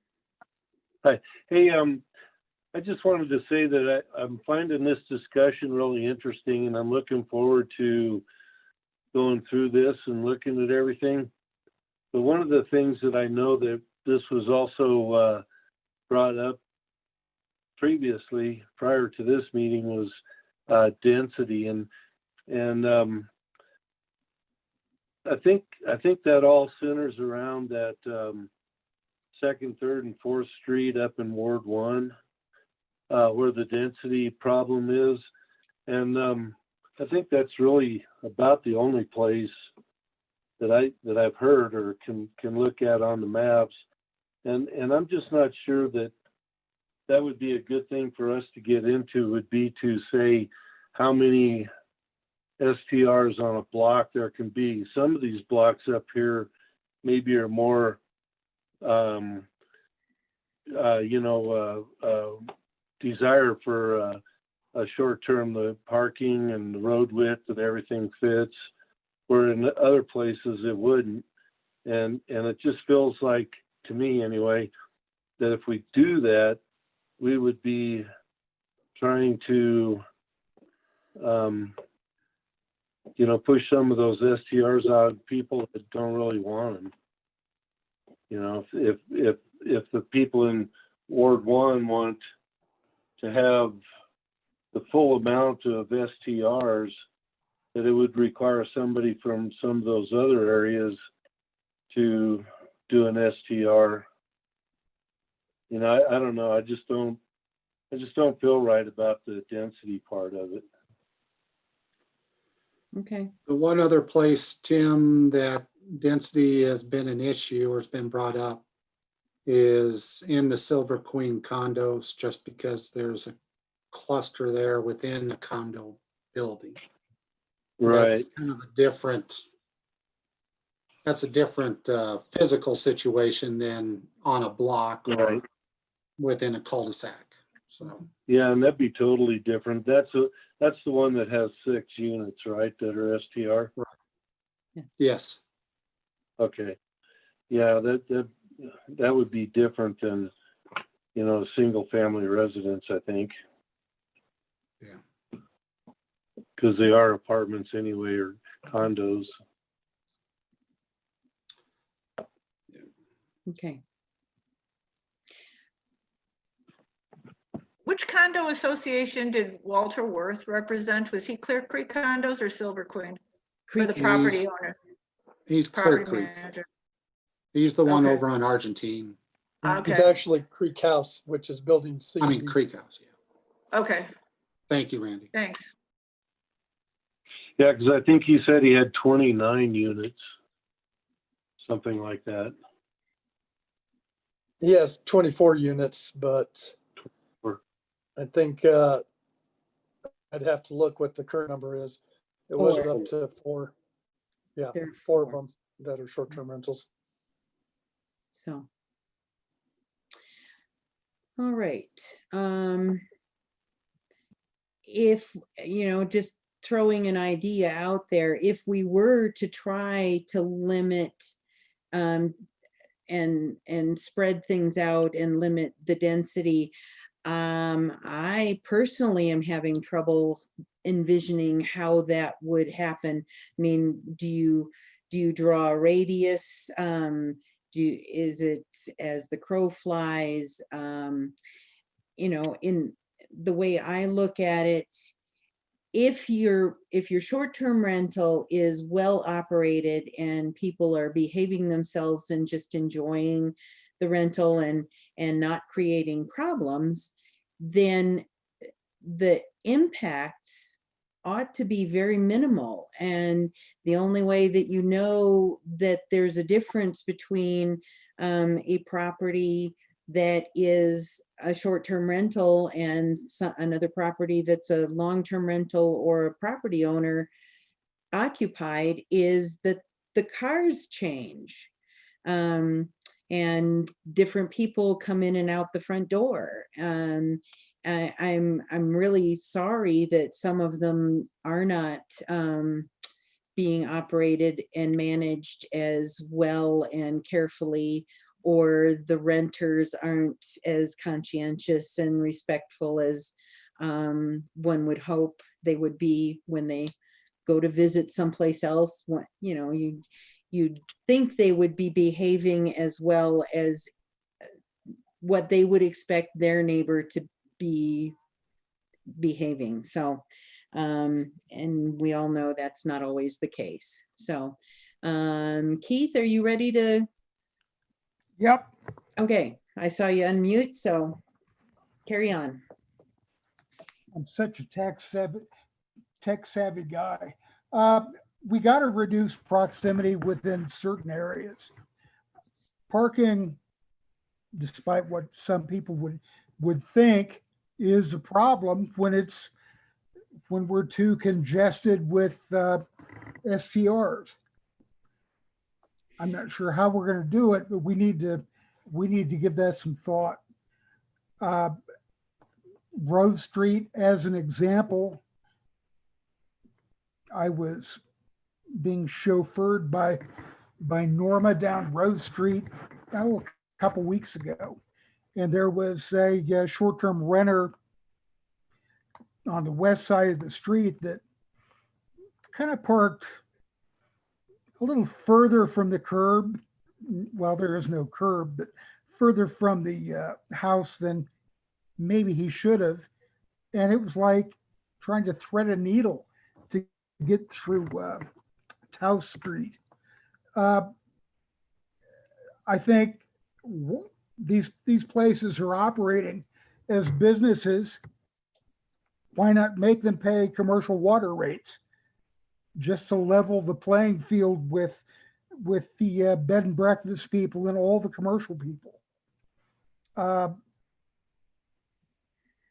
think in order to preserve community, we need to restrict people who purchase a home from even applying for an STR license for a year or two. Yeah, Gary made a very good point. Yeah, do we want to turn into a community that's a bunch of houses owned by people who don't live here, don't work here, don't have anything to do with the community? We currently have 40 some STRs listed. I went online today and found 114 STRs available for Georgetown. Now, they don't give addresses, but I think maybe we're missing out on some money, certainly, from these other 50 or so people that have properties listed on various websites. I guess we haven't enforced it. I guess we don't have the means to enforce it. But Tom brought up a good point. Not once has a case come to court with somebody bitching about a fine. So I don't know why. I don't know why there's such a big disconnect between how many we have listed and how many are advertised. I realize, we could get a service to do that, but that would be pricey. In my conversations with the town treasurer, Mary, she is very fed up with dealing with the STRs on a day-to-day basis. She has experienced difficulty with individuals remitting taxes, skating around whatever they can to avoid paying whatever fees. Her suggestion was, gee, we don't receive that much money from the short-term rental program. I read something today, Denver spends more trying to enforce than they receive in money coming in from the Denver STRs. So I think maybe we're about to that point. I think it's important to at least attempt to preserve the community as such. Investors coming in, they do drive up prices.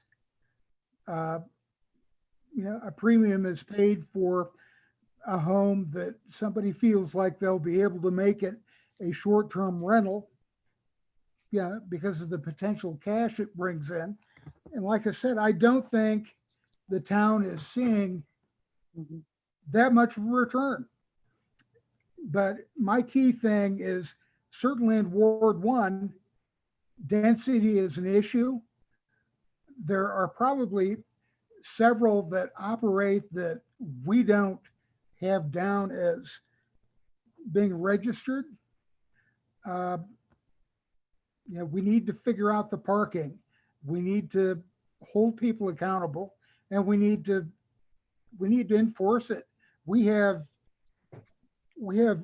fines that we can impose. I'm actually very curious as to why we never have. And as far as during the COVID thing, first of all, we're still in the COVID mess. We're not in shut. I'm not in favor of having a ton of people coming in from out of town and, potentially infecting everyone. So A, density and enforcement. I guess that's B. So I think that's all I have to say. Okay. Okay, thank you, Keith. Yeah, Keith, thanks. I appreciate those comments. Sure. Okay. John or Paul? Yeah, I'll go since my dogs are quiet right now. Overall, in general, I don't see that we have a big problem. It seems to be running fairly smooth among our legal STRs. I'm a little shocked that Keith found so many listed way above our potential number. We need to address that separately. Also, not to stir the pot or anything, but I think a rental in Ward 1, the people renting in Ward 1 are a different kind of renter than in Ward 3. People in Ward 1 renting, that they want to rent a historical Victorian home. It's not just a place to stay, but it's part of the experience. So what I'm getting at is Ward 1 rented more often than Ward 3 or 2? Is there a way to tell from the I don't want to give Kent more work, but is there a way to look at the tax rolls or something to see Ward 1 is busier than Ward 2 and Ward 3? Does that make sense? But overall, I don't see a big problem. I can see on the map's very helpful. We've got a density issue right over here in Ward 1.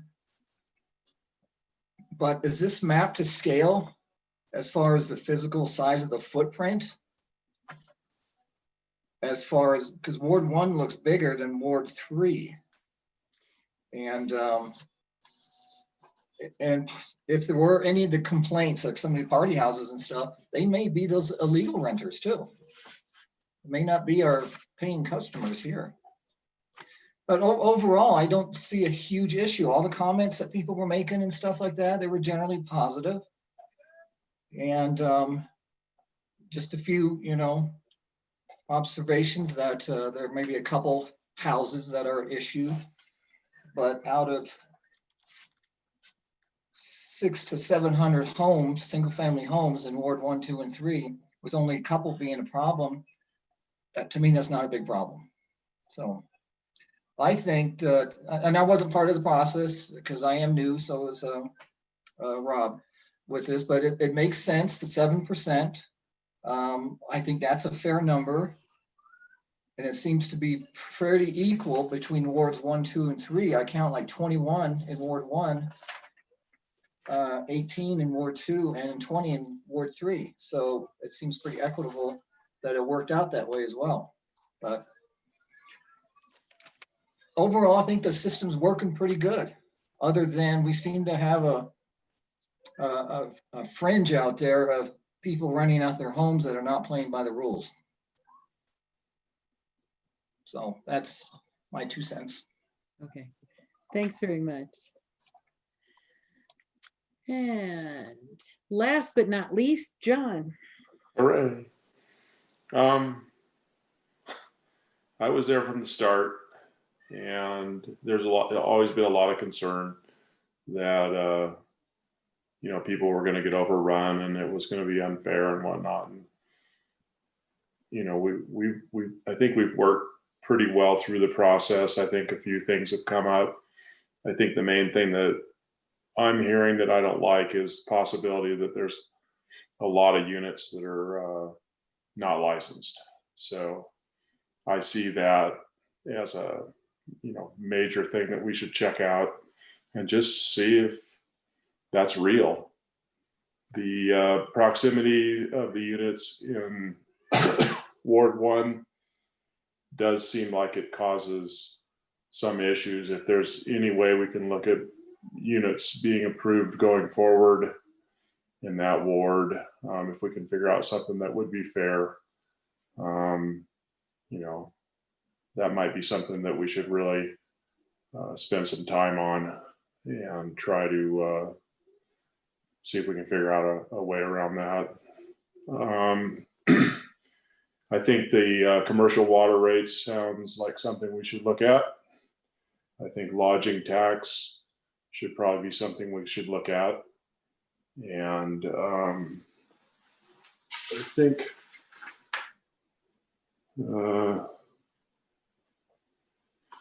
I think having a little bit of a cool down period between the people buying the house and being able to apply also seems like a pretty decent idea. And that way, you kind of make people in the community feel like it's community members, not just some, unknown type of person coming in and just making a business out of it. So those are my points. I agree with whatever other people have said, and I'm glad all the community decided to weigh in. So that's mine. Thanks. Okay, thank you. All right, thanks everybody. And I guess in listening to a lot of the comments, I'm wondering if we ever denied a renewal because there were 3 or more complaints during the course of a year. And if not, if there were 3 or more, if there weren't enough complaints to reach that level that you would be able to deny it, I'm wondering what's holding people back from actually documenting that there are problems with the way a property is being managed. And just my concern is if nobody speaks up, then how is it supposed to be taken care of when the renewal comes around? People do not want to risk retribution. People don't want to bother Randy and the other cops because, I think for the most part, people feel like maybe the cops have something better to do. And a lot of these complaints are arising from activities on the weekends. Town staff is in, and people are just leery about lodging a complaint because maybe it'll bite them in the butt later. I think that's why we haven't seen more. Well, and that to me seems like we tried to build this into the regulations so that if there were problem properties, it could be taken care of and a renewal would be denied. But it leaves us kind of being, at a loss when there aren't actual complaints until after the renewal has been done. And then, it's too bad that renewal was done because that property is pretty constantly a problem. So it just, it's unfortunate that it's happening that way to me. People don't want to pay the fee either. Well, the complaints don't require a fee. Right. And Randy and I have discussed this numerous times. And usually after a letter and a contact, because we don't wait for renewal to let them know, hey, you are having problems, you need to get it corrected. And like Randy said earlier, he's asked me or some other way that has come in, and we've sent letters to the owners. And usually it settles down for a while. And then it depends when the time period occurs. And usually hasn't been enough yet, although there's one house for the upcoming renewal that's very likely will be. But Randy, you may want to say more than what you said earlier. Mostly, I can tell you that when we get a called in complaint or whatever kind of complaint, and it's regarding a short-term rental, I will pull a call for service for that complaint. I'll forward it to Jennifer to put in the file for that address. I think we could probably do a little more, and when a renewal time is there, we could do a history on the house for the past year and see if there's something that's not part of the file. So we could double check that. But some of them might have reached the number of 3. I can't think of many, not counting the house behind me. But that could be more of a modification of how they operate than not a renewal. I don't have a problem with the people. It's just the renters. And it's a large enough house that people rent it are renting it for large events. Beyond that, I think our big problem is we need to do some more attention to when they put down a local representative to see if it's actual. A lot of I'll try to make a call to the local representative in the middle of the night to remedy a problem. And usually, more often than not, they go unanswered. It's hard to reach a local representative. So we might have to revisit how that's addressed. Okay. But we do try to keep track of the houses that are a problem. There was one house that they had outdoor speakers, and people that were renting didn't even know that was a problem because they were inside the house and didn't realize the outdoor speakers were activated. So we'd be getting calls all time of night because they try to be quiet. They were indoors, had the door shut. When you get a noise complaint in the middle of the winter, it's out of the ordinary. Noise complaints in the summer are very common. Like I said, we'll usually put this in the file, forward it to Jen, but we can also do a double check when it's time for renewals and see if that makes a difference. Okay. Appreciate that. Thank you, Randy. The topic that several of you have brought up is commercial water rates, which so commercial properties are charged on a number of EQRs, as our residences are generally one EQR.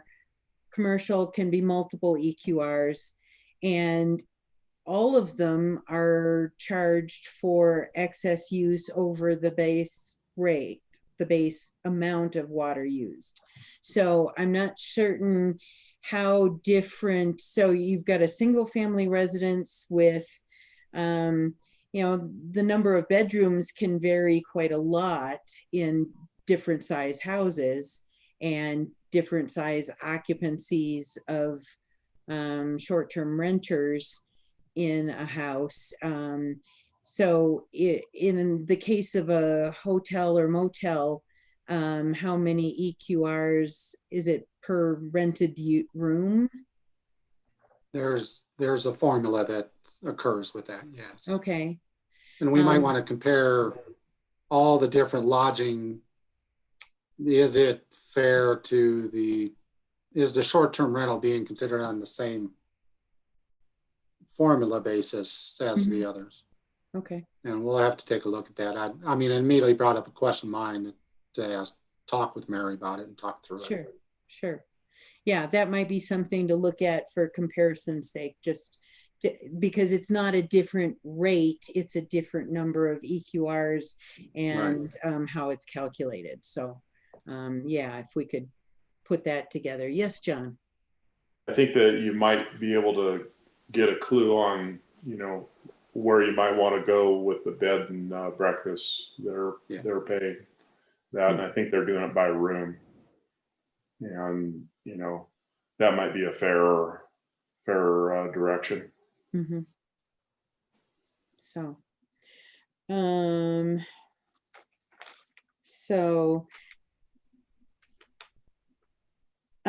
Could we also, as we go forward, could we take a very careful look at what it actually costs staff time to prepare and pull together the notices and the hearings and the publications and so on for an appeal, and make sure that that is grounded very carefully and accurately in what it costs?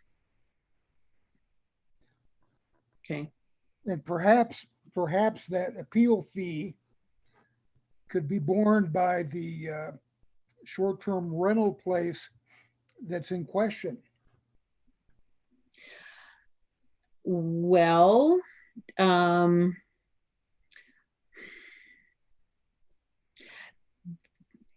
mean, I think that's a little unfair myself. I mean, when a short-term rental makes an application for a license, if the neighborhood lights up around them and you got, you could have more than one appeal, are they bound to be paying for everybody else appealing? I guess I'm not seeing the fairness of having them bear that expense. That might be a consideration though, if they, I suppose semantics, lose or win the appeal. Like in the situation that we just had, we ruled in favor of the short-term owner and therefore the appeal fees, in my mind, would stay with the neighbor, let's put it that way. But had it been the other way, that might be something that the short-term rental owner then incurs as like a fine, it's like court fees kind of thing, or attorney fees type situation. Then they need to reimburse the neighbor if we find in favor of the appeal applicant as opposed to the owner. I mean, it's something that we can mull around a little bit. Sure. I agree. I think there's certainly a way to encourage input from the surrounding neighbors prior to it going to an appeal process. So and maybe they don't understand that. Maybe the neighbors don't understand that. If they feel that they are just voicing an objection to a potential rental, maybe they think they have to pay. Maybe they just misunderstand the ordinance. Yeah. Yes, John. Well, I think the last case, helped us, move this discussion forward. But I don't think that it was necessarily really a good appeal, because the person did go through the process completely, and I didn't really get the feeling that that we needed to have an appeal on that one for I guess some reason. It just didn't feel quite right, but it felt right in that now we're looking at STRs again. So maybe a review by the administrator and talking to the person that's appealing and saying, look, it's, everything's been filled out correctly. I don't know, just something like that, rather than, it was kind of like Tom was saying, hey, why don't we, have a way that we could get together and actually, talk to the owner or something, just a little less onerous, maybe. So, yeah, I was also kind of wondering how feasible and workable and having just the group of whoever got the referral be able to meet with the prospective short-term rental license holder. How feasible is that to try and facilitate, Kent, in a 15-day period, or if we change the period to be longer, so that it gives more time for some conversation back and forth? Don't know, because we haven't done it that way so far, so I don't know how feasible. I think some situations would be very feasible, but if there's already neighbors that do not like each other, mediation process is usually, it's hard to be successful. So what about Tom's point that the 15 days kind of don't work together? maybe, maybe Yeah, stretch the- to 30 days and give them a tentative approval, but they have to go through the public appeal first before it's, made permanent or something. I don't know. It's just, I need to look at some other examples of that, how that occurs. And it does seem a little discombobulated as far as the timing. So, But something. the way I look at it, so you've got this 15-day, the notice goes out and you've got 15 days to get your comment back. And at the end of that 15-day comment period, the town administrator makes the decision to approve it or not. To me, that's all in the same 15 days, but maybe I'm not looking at it. Well, what I think is good about that timing is that it can then move on to the next step if it's going to be appealed. You're not waiting or making the property owner wait 2, 3, 4 months in order to get through the entire Mhm. process. If it's going to be appealed, let's get to that stage. That's okay, but is there a step in between to try to get, if there's issues that are going to come up, and kind of like what's the crux of the issue? And there isn't that much criteria. There is, there's just the parking, there's the number of bedrooms and that type of thing. That's hard for neighbors to say, what's the criteria to stand on to say that there's a complaint regarding it?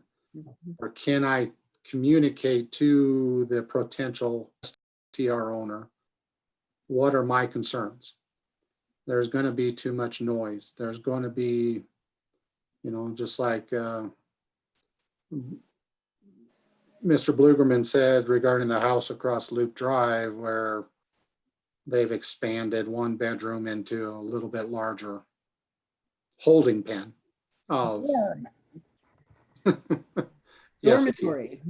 yes, those type of things of concerns that brought. Sometimes those don't come up until after they've been operating either. I mean, you don't know that ahead of time.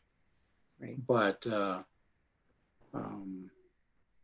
just want to take a look at a couple other processes. But I agree, there needs to be some sort of decision fairly quickly, so that if they're going to respond to that decision, it happens fairly quickly. So that's the point of the 15 days for the decision to come from town hall. Okay, get your complaints in quickly and make a decision fairly quickly. I think that was the point of the board when it was originally developed. Okay. So. Okay. The other thing was a waiting period before, somebody buys a property. How long is reasonable to make them wait until they are eligible to apply for a short-term rental? Should it be 6 months? Should it be minimum a year? What does that do to their investment, depending on why they made the investment? If they were doing it as a rental property, does that force them to perhaps try a long-term renter for a year and then move to short-term?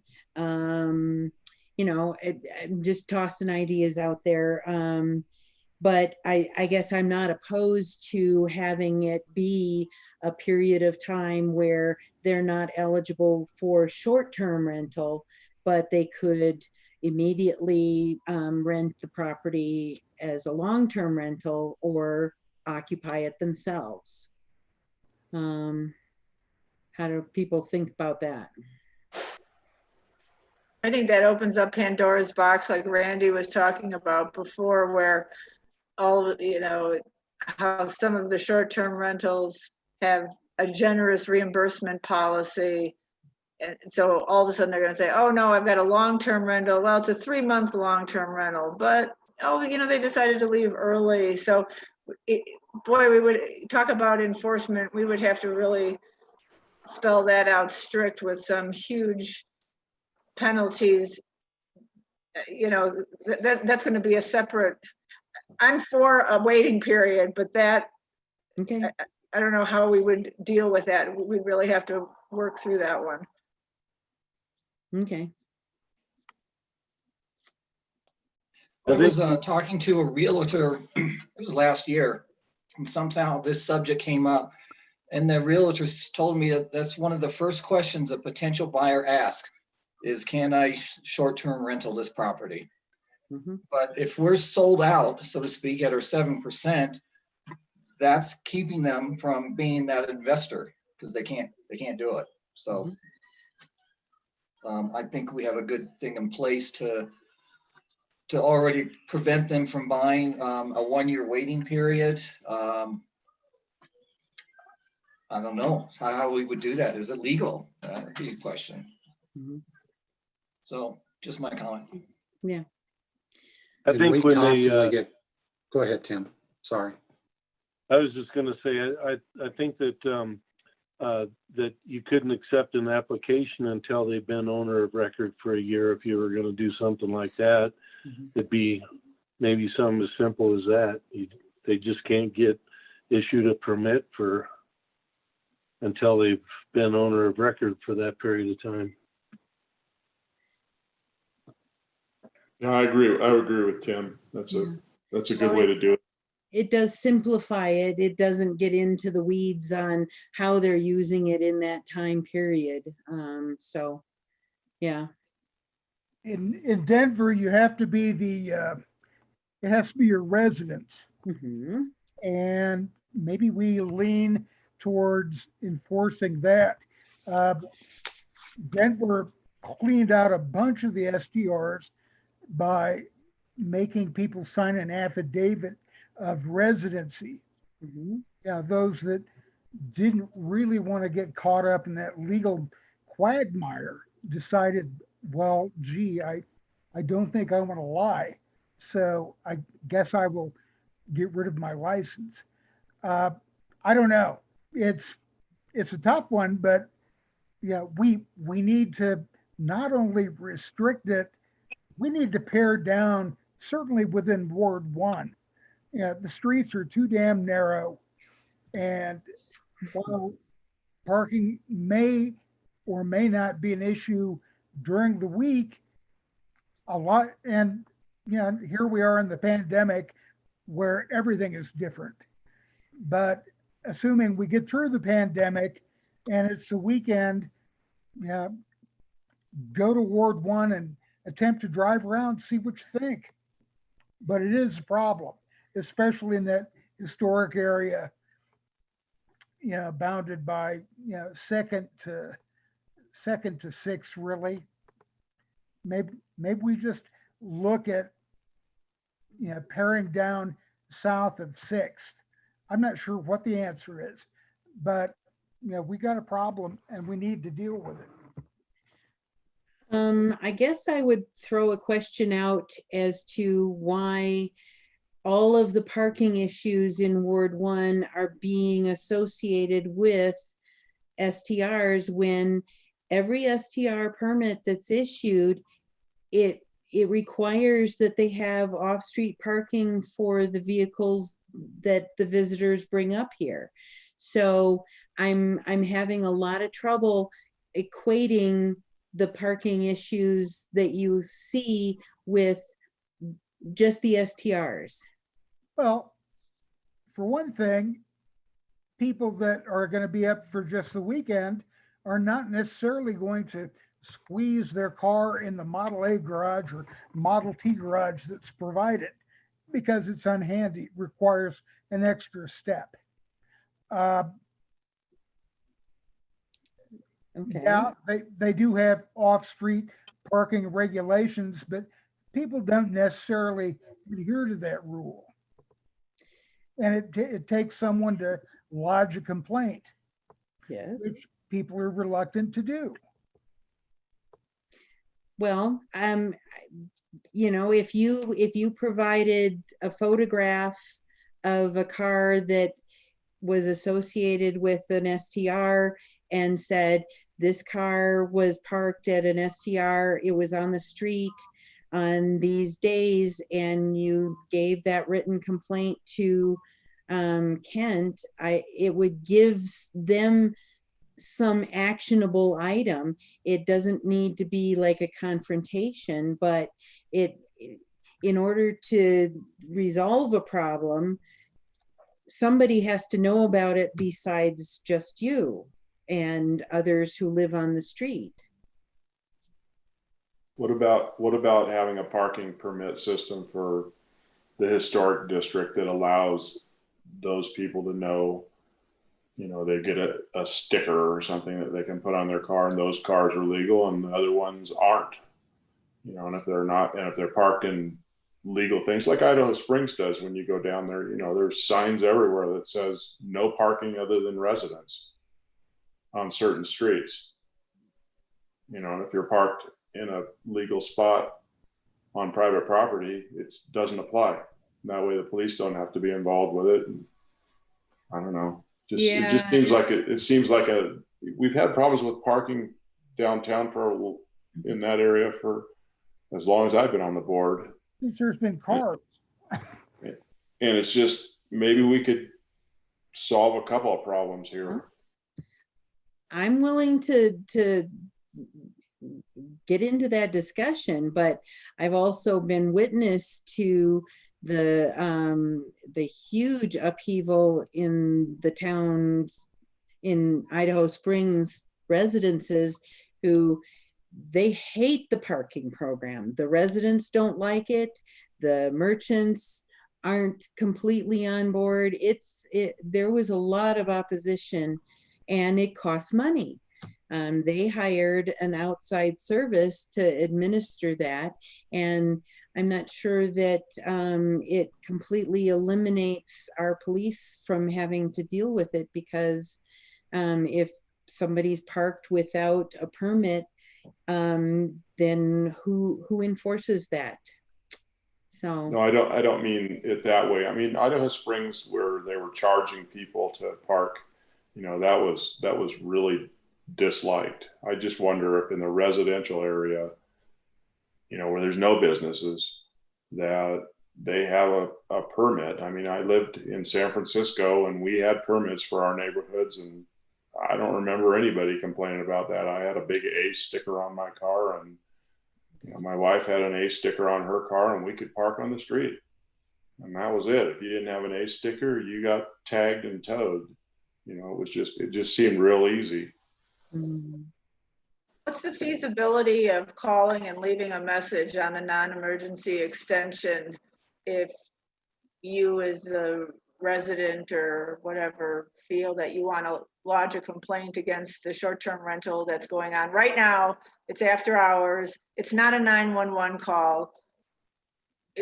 How would that work for you, Randy? If, you know, could that be checked on a regular basis for the police department so that maybe you don't run out there now and see the illegally parked car, let's say hypothetically, but you know, given your time and manpower, your guys are checking it every couple hours, or I don't know, whatever, and you can follow up and say, hey, there was a complaint, and investigate it kind of on a, you know, obviously on a non-emergency schedule.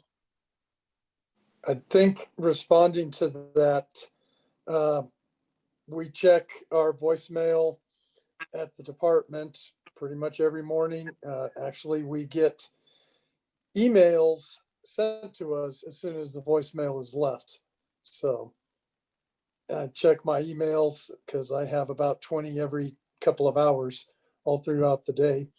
The only time the kind of problem that we're discussing right now would arise would be on into the evening that would be recognizable, short of something like what John is suggesting, parking permitted neighborhoods like and they do have that in Idaho Springs, their adventure into trying for paid parking in the downtown area. Actually, it didn't cost them a ton because the company came in and absorbed all the cost, but they did not go with that plan and eliminated it within the trial period. And that would be a whole handful in itself. A permitted system like that, again, every one of our short-term rentals has their own individual parking plan, which the police department is not overly privy to. There's certain houses, there's one on Clear Creek Drive. They have a lot of their cars that park on the street. However, they park on the outside of the drain pans, which, without pulling up the map for every single property to say, okay, you're on the public right of way, you're on private property. And the way our mapping is in this town, every house could be different. So, answer to the question, we do get all the messages. If somebody were privy enough to leave that message, we would get it and we'd respond to it. If they called even a non-emergency number with our dispatcher, they call us and wake us up, and we probably say, well, we're not going to go deal with that in the middle of the night. We're more saving ourselves for more active in progress calls. We can do something rather than trying to knock on doors and find out which car it belongs to. I do like the idea of other people, the neighborhood and the citizens being more involved in taking an active role in complaints about short-term rentals. So those can go in a file also. And then towards the end of the year, you said you had a parking plan. You said you had a local representative. You said this and this. These are all complaints that this didn't happen. We need to revisit your whole parking permit application.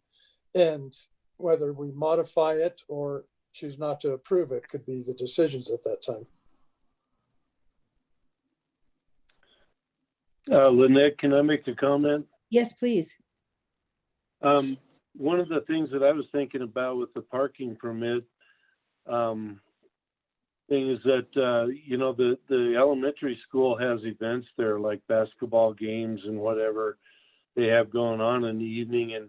And with the parking permit, that might make it really difficult for people to be able to park close to the elementary school. You could also, yeah, you know, I don't know if you'd end up dealing with it during certain hours of the day. Yeah, I don't know. You bring up a good point, Tim. So the permit system that I lived with for 9 years was time sensitive. So it was different. It was kind of overnight parking.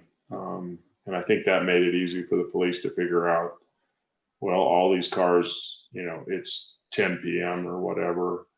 These cars all have stickers. They don't get towed. And that was how that system works. So during the day and when events happen, it was just impossible to park, but everybody could park there. Okay. Definitely something to consider. Anybody else have thoughts to throw on the table and discuss, or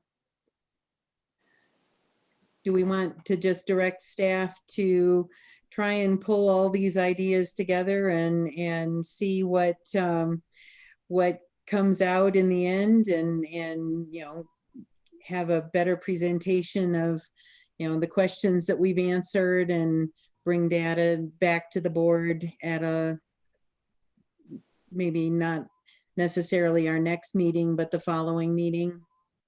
I think one more idea I've got, when letters for notifying residents of renewals go out, maybe we could include all the complaints, if any, that a short-term rental has gotten. And it doesn't have to be, you don't have to name who complained, just, you know, there was a noise complaint, or, you know, whatever complaint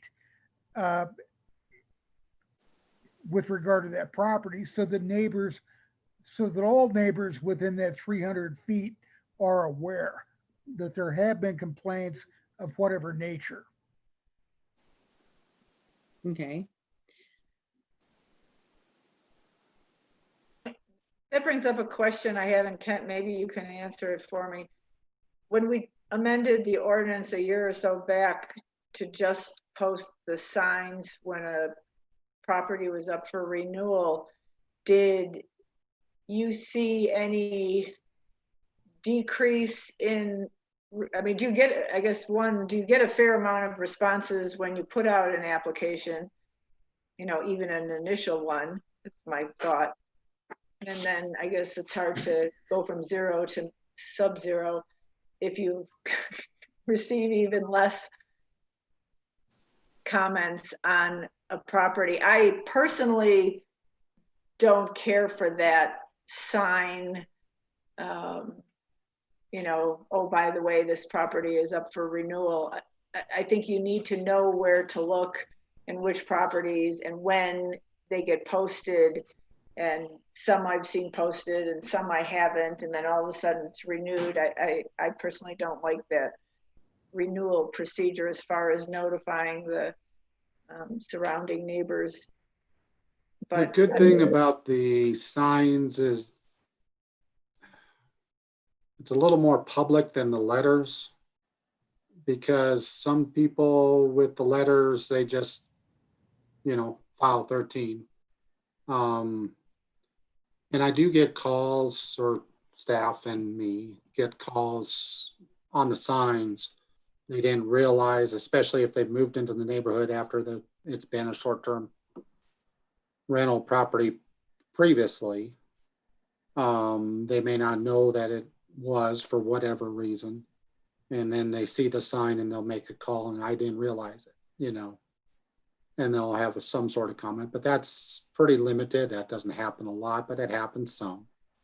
The letters, if, you know, it's just two different ways of communicating. The letters on the initial, I think, are very important because it gets to everybody directly. They have something, you've gone and basically knocked on their door and said, hey, this is happening over here. With the renewals, most of them, there isn't much comment once the renewals happen, whether it's by letters or by signs. It's just, they realize it's there and they don't say much. I guess then I'd like us to consider maybe a stricter time frame for a renewal that went, so that there's an expectation, and it could be something that's included, you know, on the weekly emails with the town clerk, that just is, you know, we've, you know, all renewals for short-term rentals, however it's worded, so that it's an awareness for everyone to then see, oh, are they no longer renewing their property? They've moved out, they've sold it. Half the time you don't even see for sale signs in front of houses anymore. You know, rather than them all straggling in. And I realize in a couple of wards, there's probably not a lot of stragglers because we're at our limits. And so they want to get their renewal process in, but it seems. What has helped with that too is that we have a common time frame now.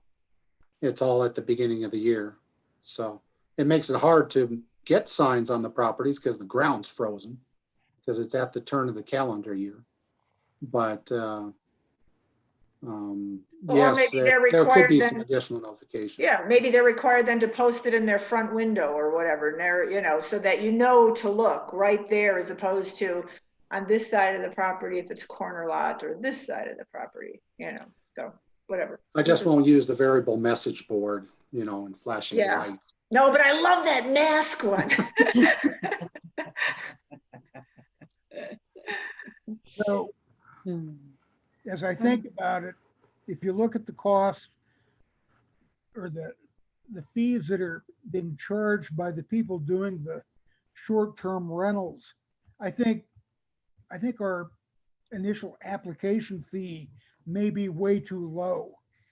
And I think also that our renewal fees should not be a reduction from the initial application fee.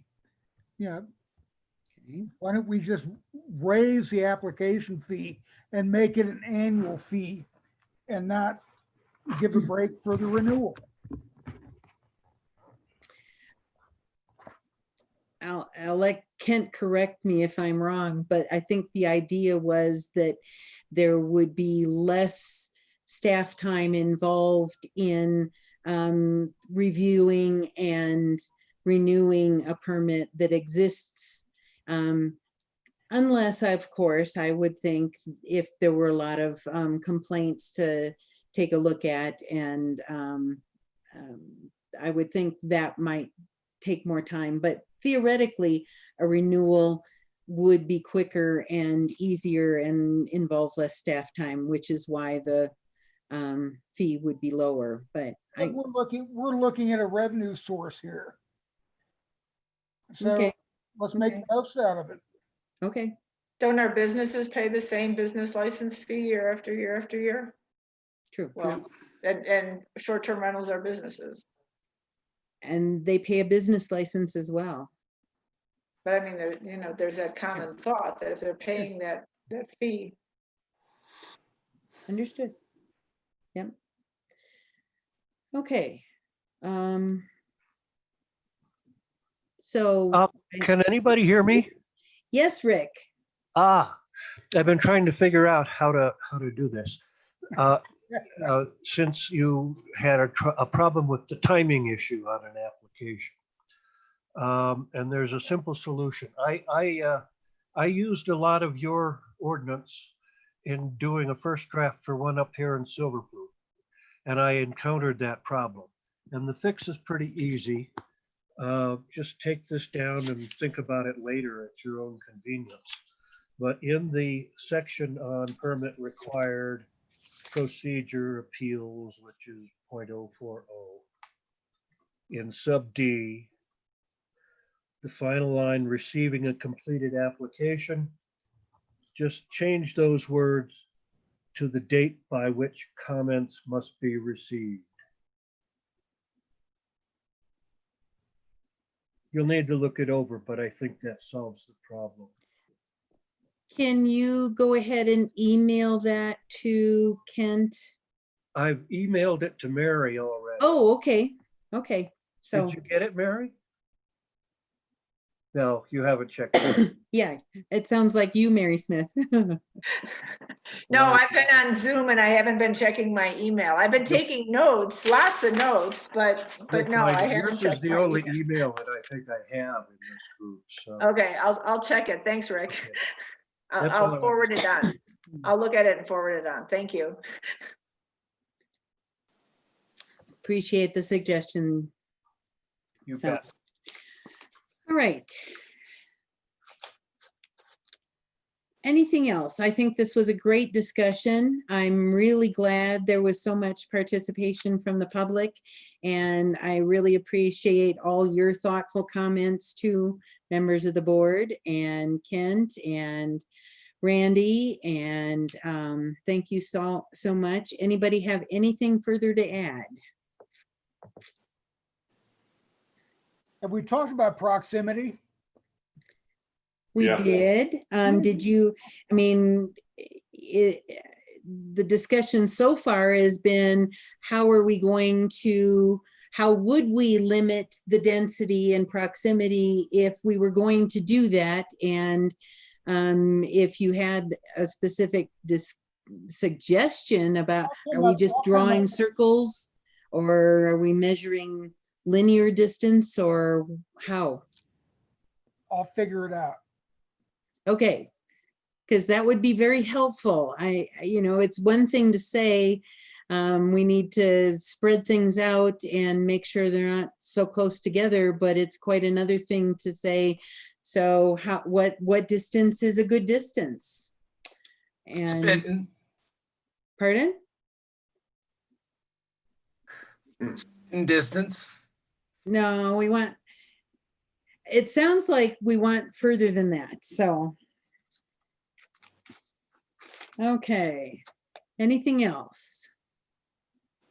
Anything we forgot to cover? I think I tried to cover everything. Well, what about the consideration of the homeowners association prohibiting that kind of use. I guess I would probably want the homeowners associations in town to at least make us aware of that prohibition right up front before we would entertain. I would think that as of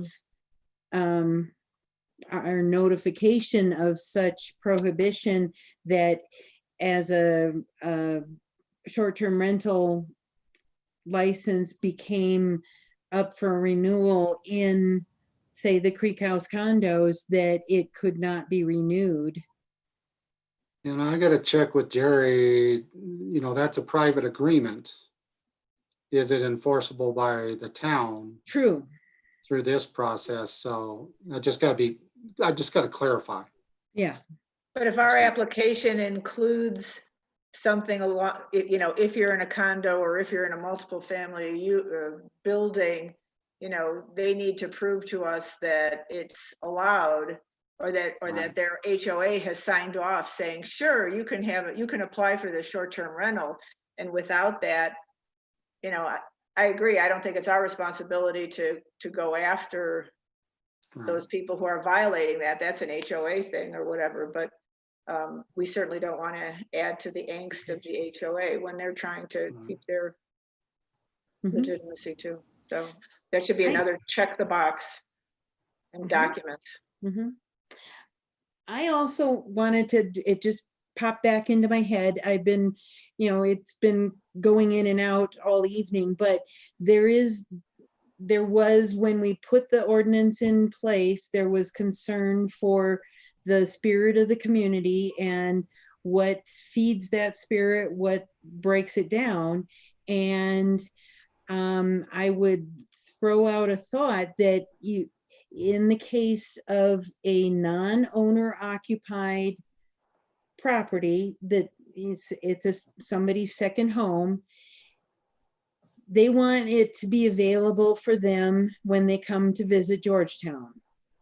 And so the chances are they're not going to be using that for a long-term rental because that would inhibit their ability to just pop up and come visit Georgetown and then leave. So it's not really taking away a significant number of long-term rentals off the market. I think there are other problems associated with worker housing and people being able to find affordable rentals on a long-term basis. That's kind of a different issue altogether. But so this second home is sometimes occupied by the homeowner, and then many times not. And so when it's not being occupied, it sits empty. It has nobody contributing to an economy. It has no visitors unless they have friends come in or relatives come and stay there. Whereas if they're allowed to do a short-term rental, there are people coming through, there are people staying there, the lights are on, it looks more occupied, and the people are here in town seeing the sights and enjoying the shops and the restaurants and the train and activities and so on. And I would venture to say that it contributes more to the spirit of the community by being occupied even by people who aren't permanent residences, then it detracts from the spirit of the community, I think. I like seeing there's a short-term rental just down the street from me, and I like it when there's a car parked in there in that driveway and there are lights on in the house. That property has not been any problem. People are very respectful, and the only way I can tell whether the person who's staying there is one of the owners or a short-term rental is by the cars that come and go. And I think that's a good thing for the town. I am pretty convinced of the benefits of short-term rentals on the economy and the neighborhood and the community. So anyone else before we adjourn for the evening? Okay. Seeing none, do we need let's have a motion to adjourn. Make a motion to adjourn. Okay. Second. It's been moved and seconded. All in favor, say aye. Aye. Any opposed? Motion passes. Thank you all very, very much. Thank you to our audience for participating. Very much. Good night, Lynette. Good night, Mary. Good night, Good John. night. Good night, John Boy. Good night, Paul.